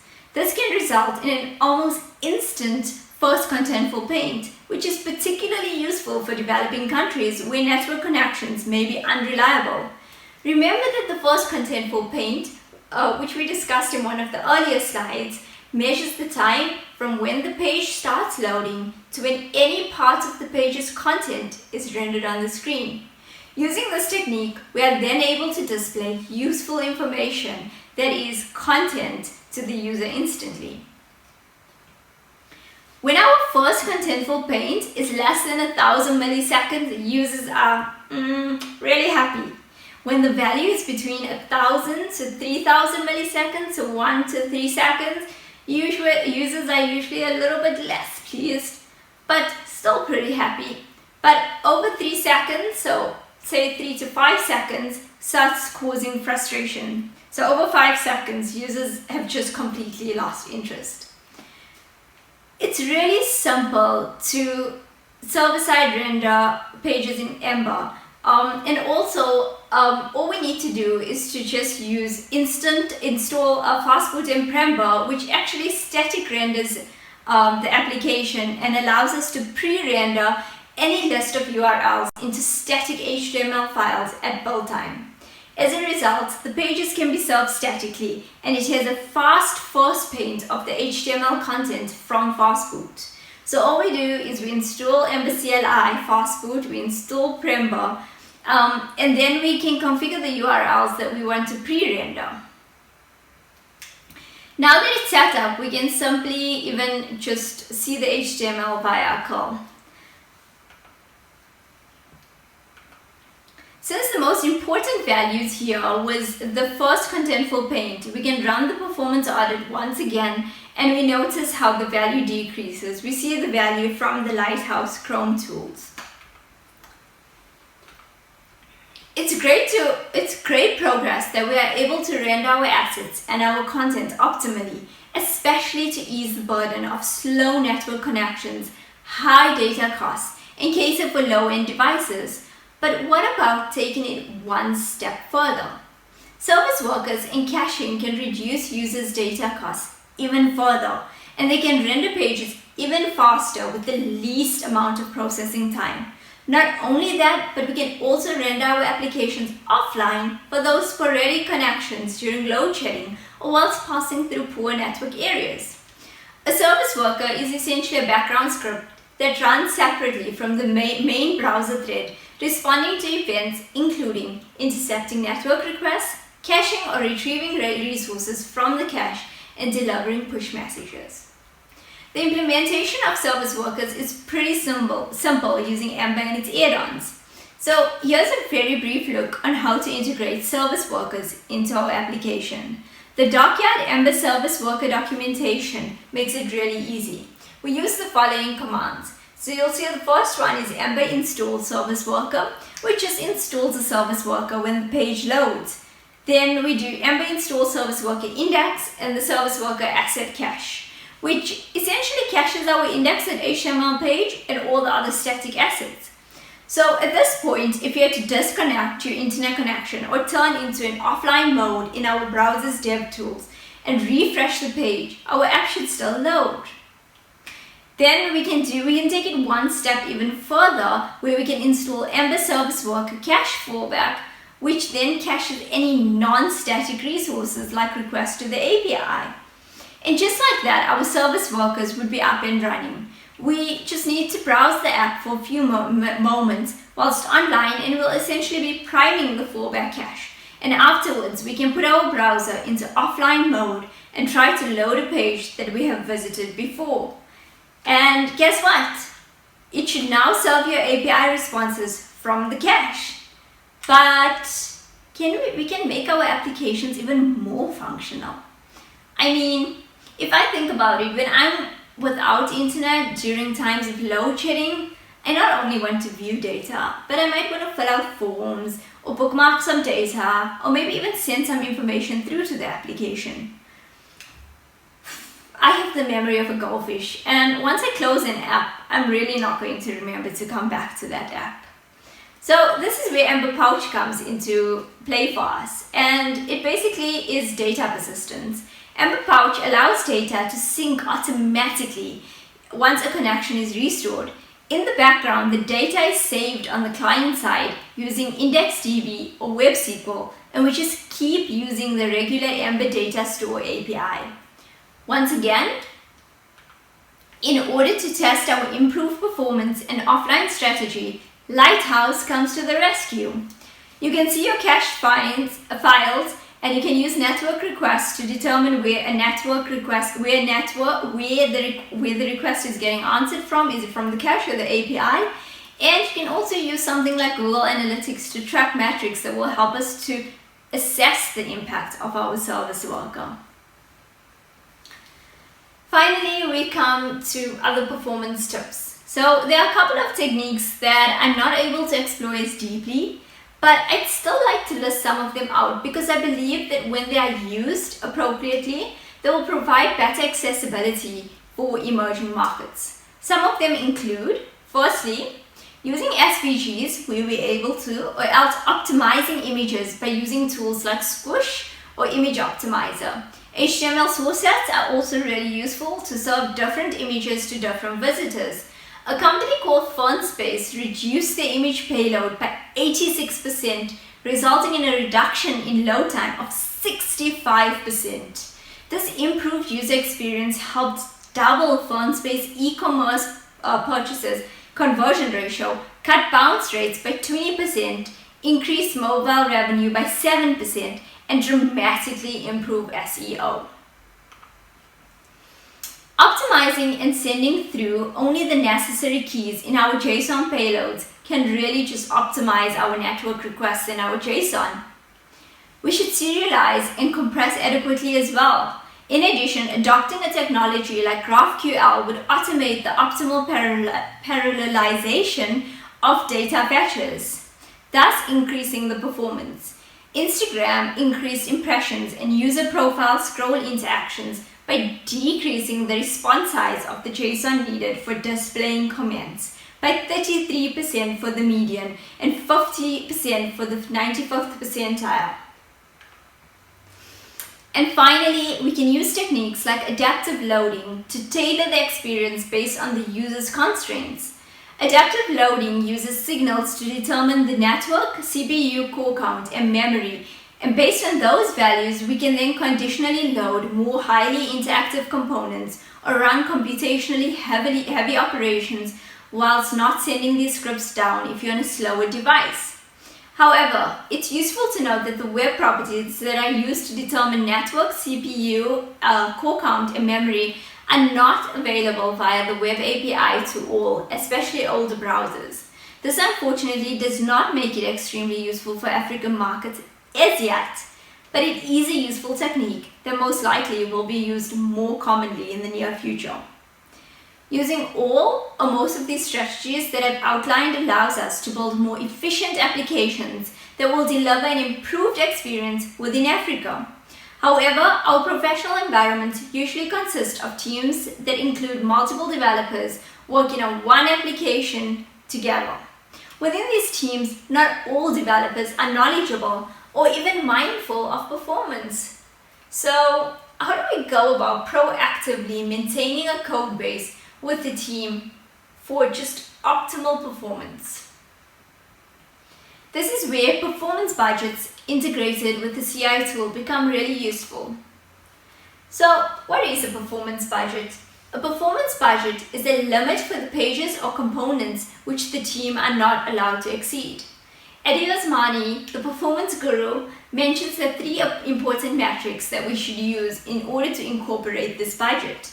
The first one is milestone timings, which are based on the user experience when loading a page. So things like time to interactive, first contentful page. It's that first page of metrics that I showed you when I started the presentation. We may need to pair several of these metrics together in order to represent our full story. Then there's quantity-based metrics. So these are based on raw values. So the weight of the JavaScript, the number of HTTP requests. These are directly correlated to a browser experience. And finally, we have rule-based metrics, which are scores generally by tools such as Lighthouse or Web Page Test. They often just provide one single number on a series to grade the site. Furthermore, we can apply different budgets to our mobile applications versus our desktop applications versus device classes because their underlying hardware like CPUs and memory and their connection capabilities differ across these different experiences. So, an example budget on my personal website could include something like the homepage must ship less than 170 kilobytes of JavaScript on mobile. It should include less than 2 megs of images on a desktop, but maybe 500 kilobytes on mobile on page load, and then we can lazy load the rest afterwards. It should load and get interactive in less than 7 seconds on an Android Go, which is one of the more popular devices in sub-Saharan Africa. And also, maybe the score needs to be greater than 80 on a Lighthouse performance audit. These are just some examples of what I could put into my performance budget. It is useful to know that there are some standards which we can adhere to, like for mid-range mobile devices with slow 3G connections, a good target for first loads is to load the page and be interactive in 5 seconds or less. For subsequent loads, a good target is to load the page in under 2 seconds. This is where the developer has the opportunity to set the precedent to be inclusive to other emerging markets. But the most tricky thing about creating a budget is usually to come up with the performance metrics themselves. One way to do this is to use a calculator like performancebudget.io to get some baseline and then configure the budget based on your knowledge of the type of application being created as well as your target market. This here on the slide is performancebudget.io and it's a really good experience. Once we've crunched the numbers, we want to also proactively stay aware of these numbers throughout the development process. This can be done by integrating something like Webpack Performance Hints, which issues command line warnings or errors when the bundle size grows over the limit. This is perfect for your development process. Thereafter, once we start deploying, we can integrate it with the CI to automatically enforce size limits on pull requests for teams. So if the test fails, we can simply prevent the pull request from being merged. Some CI options that can be used is the bundle size CI and Lighthouse Bot. Finally, I recommend also using SpeedCurve for the reactive monitoring so that we can actually monitor some real users so that we can improve based on some baseline. As a result of using a performance budget and these integration tools, developers on the teams have performance at the forethought of their minds and hence they tune their development practices accordingly. In conclusion, yes, this graph again, there are really no downsides to make your application's performance. There are only benefits. A performant application opens you up to a whole new market. This is millions of additional people. It is also a proven fact based on statistics and case studies, some of which I've cited in previous slides, that performance app increases traffic to your sites and keeps users engaged for longer periods. On a fast site, users are known to consume more content. Some of these changes especially server-side rendering or even static rendering, allows our apps to have enhanced SEO, thus increasing our leads and sign-up conversion rates. In fact, a study shows that rebuilding Pinterest pages for performance resulted in a 40% decrease in wait time, a 15% increase in SEO traffic, and a 15% increase in conversion rate to sign up. Finally, for avid travelers like myself, PWAs are hailed lifesavers. I mean, who doesn't want to be able to check the train schedule or navigate around a city without any network? I know I do. With that being said, I hope I've now convinced you to think about performance and expanding your apps to the African soil. Why not? Thank you so much.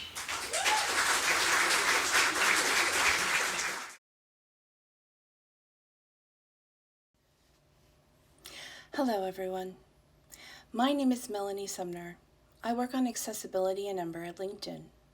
Before I start, I want to give a huge shout out to our community and the way everyone is making the best of a not great situation.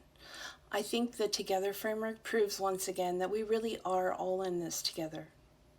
Today I want to talk to us about the shift left mindset and how I think this will not only improve the quality of your code base, but help you level up in your craft.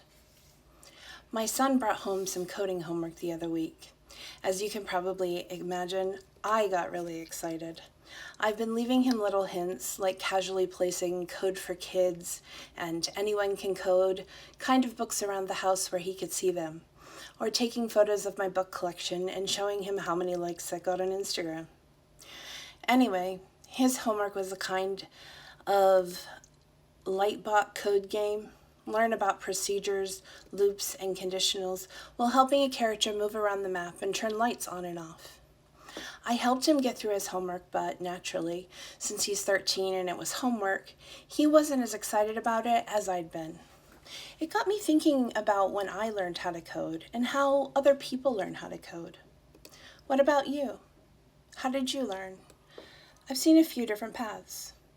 Maybe it's your hobby. Maybe you went to college and earned a degree in computer science. Maybe you did something else first and decided to switch careers through a coding bootcamp. Or maybe you're self-taught. All of these ways are great, but they are inevitably incomplete when you're building for the web.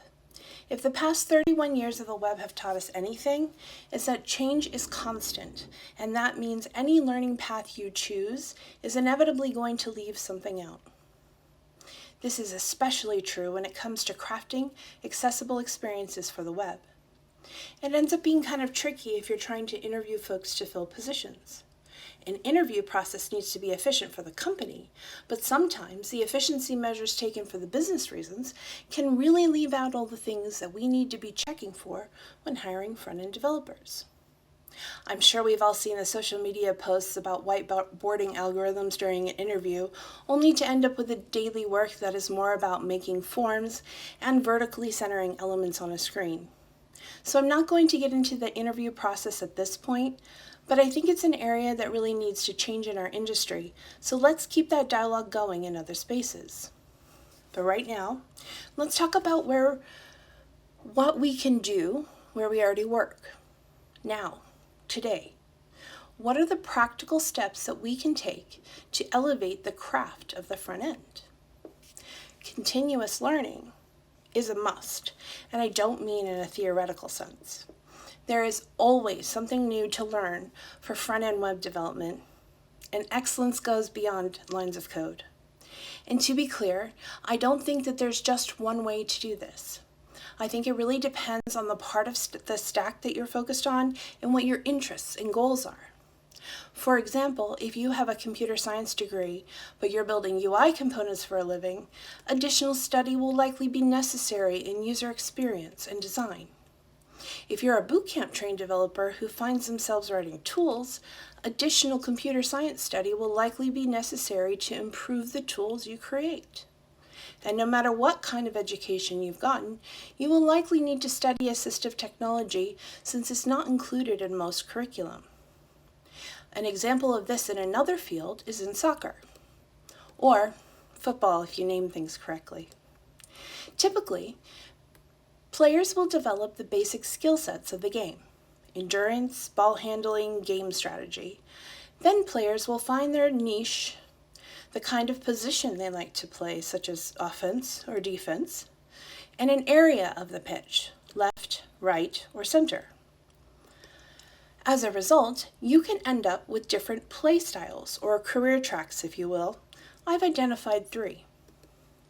There's a kind of player that develops as an all-around player on either offense or defense, but can play on any area of the pitch. In this case, we have an attacking midfielder who can also play left wing or right wing. He can do them all. Sometimes, even after they've trained for their niche, a coach can ask them to switch things up, and a left back becomes a left wing instead. Some players develop their niche and stay with it no matter what kit they're wearing. No matter what kind of developer you are, think about the position you're playing right now and further develop your skill set accordingly. Some percentage of your time must involve either deeper knowledge of the niche you are already in, or balancing out your skill set by increasing the knowledge of the domains that will be affected by your work. The next time you are at work, for every UI component, for every workflow that we write code for, we must be asking ourselves questions that will help us keep our users in mind. Would I enjoy this user experience? Could I perform this workflow with my eyes closed? Could I still complete this workflow with only my keyboard?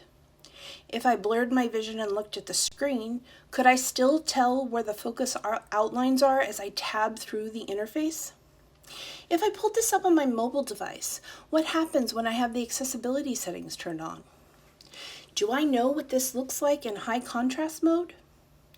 For every new feature request that comes in, do a quick self-check. Do you know how that new feature request will affect your user experience? Please especially think about that the next time you start to engage with a designer on a new feature. So what do good patterns look like? When we think about patterns, what comes to mind? A typical pattern looks something like this: basic examples that show how to use it, variations on the basic examples to show some flexibility, a rendered sample of the pattern so you can get an idea of what it should look like, and some way to copy the code so you can paste it into your own IDE. These patterns are typical, but I believe they're missing the essentials. Maybe you think that it's someone else's job to consider performance, which really can help rationalize any given number of realities we face on a daily basis: poor management, general accessibility ignorance, even sometimes our own laziness. But the thing is, even the most concise framework code in the world will not matter if we're not thinking about the feature code that we create. It might be beautiful. It might be easy to use. But if it's missing the expertise, say in accessibility, you can end up with a beautiful UI that is completely unusable for a percentage of your user base. You can confirm this with some math. What does an optimal DOM tree look like? Less than 1,500 nodes, max depth of 32 nodes, no parent with more than 60 child nodes. And there's a free add-on idea for you. Not only will the non-optimal experience feel sluggish, which really should be enough for us to revisit implementation, it can also make screen readers outright crash. If we are working on any kind of code that needs to scale, we have to be especially aware of this. So what are we missing? We must not confuse the quick answer with the complete answer. It's not enough to provide patterns that tell us what to do. Good patterns will also explain why. Patterns should also include anti-patterns, what not to do and why not to do them. By investing in the effort to create patterns that are the complete answer, we give ourselves the right tools to craft better solutions for our users. By understanding both the pattern and the anti-pattern, we will know when to raise a red flag on a design or prototype. It helps us to get to the finish line instead of stopping at an incomplete solution. Here's the thing: if it's not accessible, then it's not a complete solution. You're not finished thinking about the problem yet. Don't stop until you get there. I've seen too many features need a complete rewrite after the fact because they decided to delay the accessibility audits until later. If you think about accessibility as a core requirement, your MVP will actually be an MVP and not just technical debt. Point 3, stop issues sooner. By equipping ourselves with a more holistic view of our digital products, we enable ourselves to stop issues sooner. We can prevent bugs before they even start. We can increase the percentage of our code base that doesn't regress in the first place. Do you know how many accessibility issues your product has? If you don't know, do you know how to find out? Hint, if you happen to be one of my colleagues, it's possible to find out. Another thing that we have in our corner as developers are tools. In some cases, they might be tools we're still trying to create, but first, let's look at the ones we already have. We have linting and testing, tools that can help us before we commit any lines of code to the code base. In Ember, we have 2 great options for this. 2 of these are Ember A11Y testing and Ember template lint. Let's talk about Ember template lint. In the last 6 months, we have been slowly but steadily figuring out how to give the Ember community something special. Not only is there an Octane configuration, we have also been adding more accessibility-related rules to Ember template lint. Why should you make sure it's in your app and that the accessibility-related rules are turned on? Here's why. Because by actively using this add-on, you benefit from actionable insights. Because you can benefit from these right from your code editor. And we even now support IntelliJ. You can start checking for these accessibility issues before you commit any code. Why else should you use it? Because it's okay not to know everything. It's okay to accept that there are things you don't know and depend on your tools to help you out. The Ember Template Lint add-on provides you with the support for some things you might not even know yet. Did you know that you don't always need to add alt text to images, but that the attribute always has to be there? Did you know that you don't have to put image in the alt text because the screen reader already reads out that it's an image? The require valid alt text rule will help you out there. Did you know that every input needs an associated label? Did you know that there are valid values for the role attribute and that you can't make up your own role? Or that there are different kinds of roles and some of them are abstract and must never be defined in your code? Or did you know that interactive elements always require a role? Ember Template Lint and Ember A11Y testing can help you check these things in your app. Proactively generating more elevated quality code before you push your code means that we can reduce the number of JIRA tickets, which will give you more time for your next big idea. I think this is the best reason for using Ember Template Lint. You're giving your future self the gift of more time to spend on the next idea. Challenge alert! Mia wants to know, do you know what will happen if you ran Ember Template Lint on your code base today? Try it and see. Next time you're in your code base, run Ember Template Lint and see what kind of issues it reports.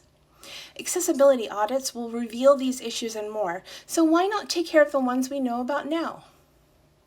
We've started working on ways to test the common failures, and that's something that hasn't existed yet. As we work out how to put these automated tests into place, every Ember developer will be armed with better decision-making support from the moment you start writing code. But we still have a long way to go. Some of you have heard me refer to accessibility as a final frontier of the web, and here's why. Intent matters. Accessible interfaces are the ones that can be used in the way they were intended to be used. But we still don't have a way to say, here's the intent of this piece of code. Until we can programmatically assign intent to our custom code, we will have gaps in our automated testing. Until we have had to look at the full scope of the accessibility test automation problem that we face today, we will not be willing to say this is how you do it and this is how you don't. And this is what I mean about the need to shift left. Don't wait for the audit. Move accessibility into the design and development workflow. I genuinely believe that understanding the needs of users with assistive technology will not only show us a clear path forward for the web, but it will also increase our holistic understanding of what our code needs to look like in order to create the next generation of user experience for every device. Here's the thing. To me, accessible code is performance code, is valid semantic code, and this kind of code has a higher degree of quality to it, an elevated level of craft. Whether you started knowing how to write code with knowledge about these kind of quality standards, it should be your eventual goal. I wanted you to try something when you get home. Set a meeting on your calendar or an alarm on your phone, something that allows you to set up a weekly check-in. Take a little time for some self-reflection. Did you have a Today I Learned moment this week? If you didn't, figure out why. Challenge yourself to make this idea happen. Keeping the Today I Learned mindset is essential for success in our field.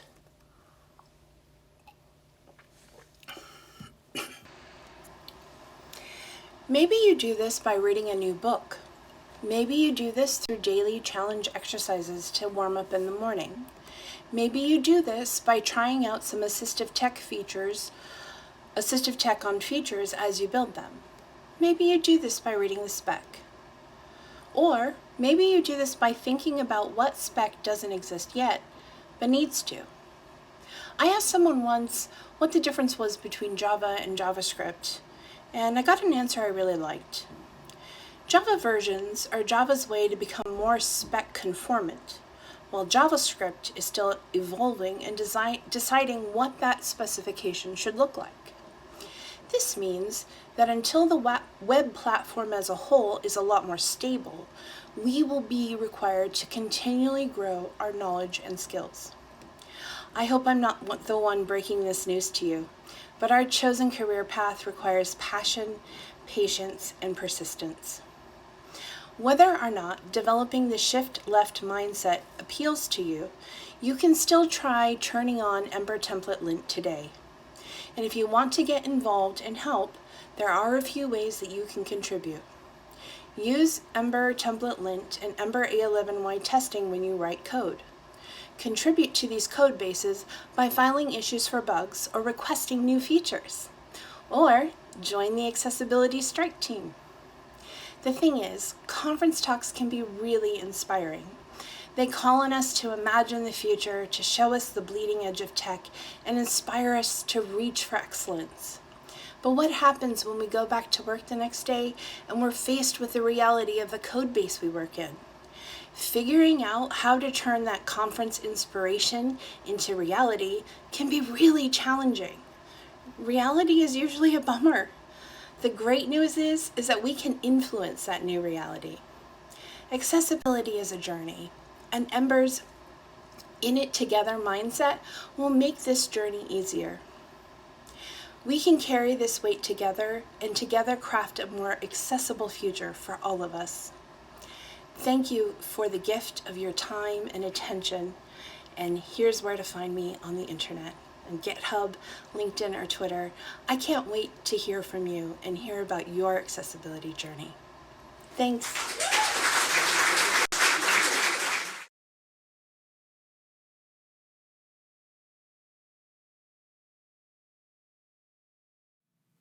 Hi, everyone. Thank you for making it this far. It's been a really long day with a ton of amazing content by amazing community members.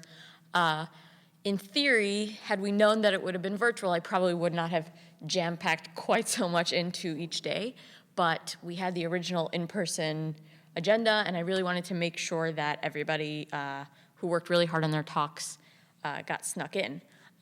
Asterisk, we will have some extra talks that will not get in because of EmberConf on Monday, and we're gonna do some live airings of those talks in the next few days after EmberConf to sort of keep all of the good feelings of right now around for a little bit longer. Before I do anything else, I just made a new tab pop up in your app if you're paying attention, if you're still online. We're gonna give away this fabulous Ember backpack. I can see on my thing here it says, sorry, someone else has won. And right here, it says that pending. Okay, pending, you have won. There is a pop-up on your screen right now saying, who are you? Give us your information so that we can send you your stuff. So that was mostly fun because I wanted to use a new feature. Yay!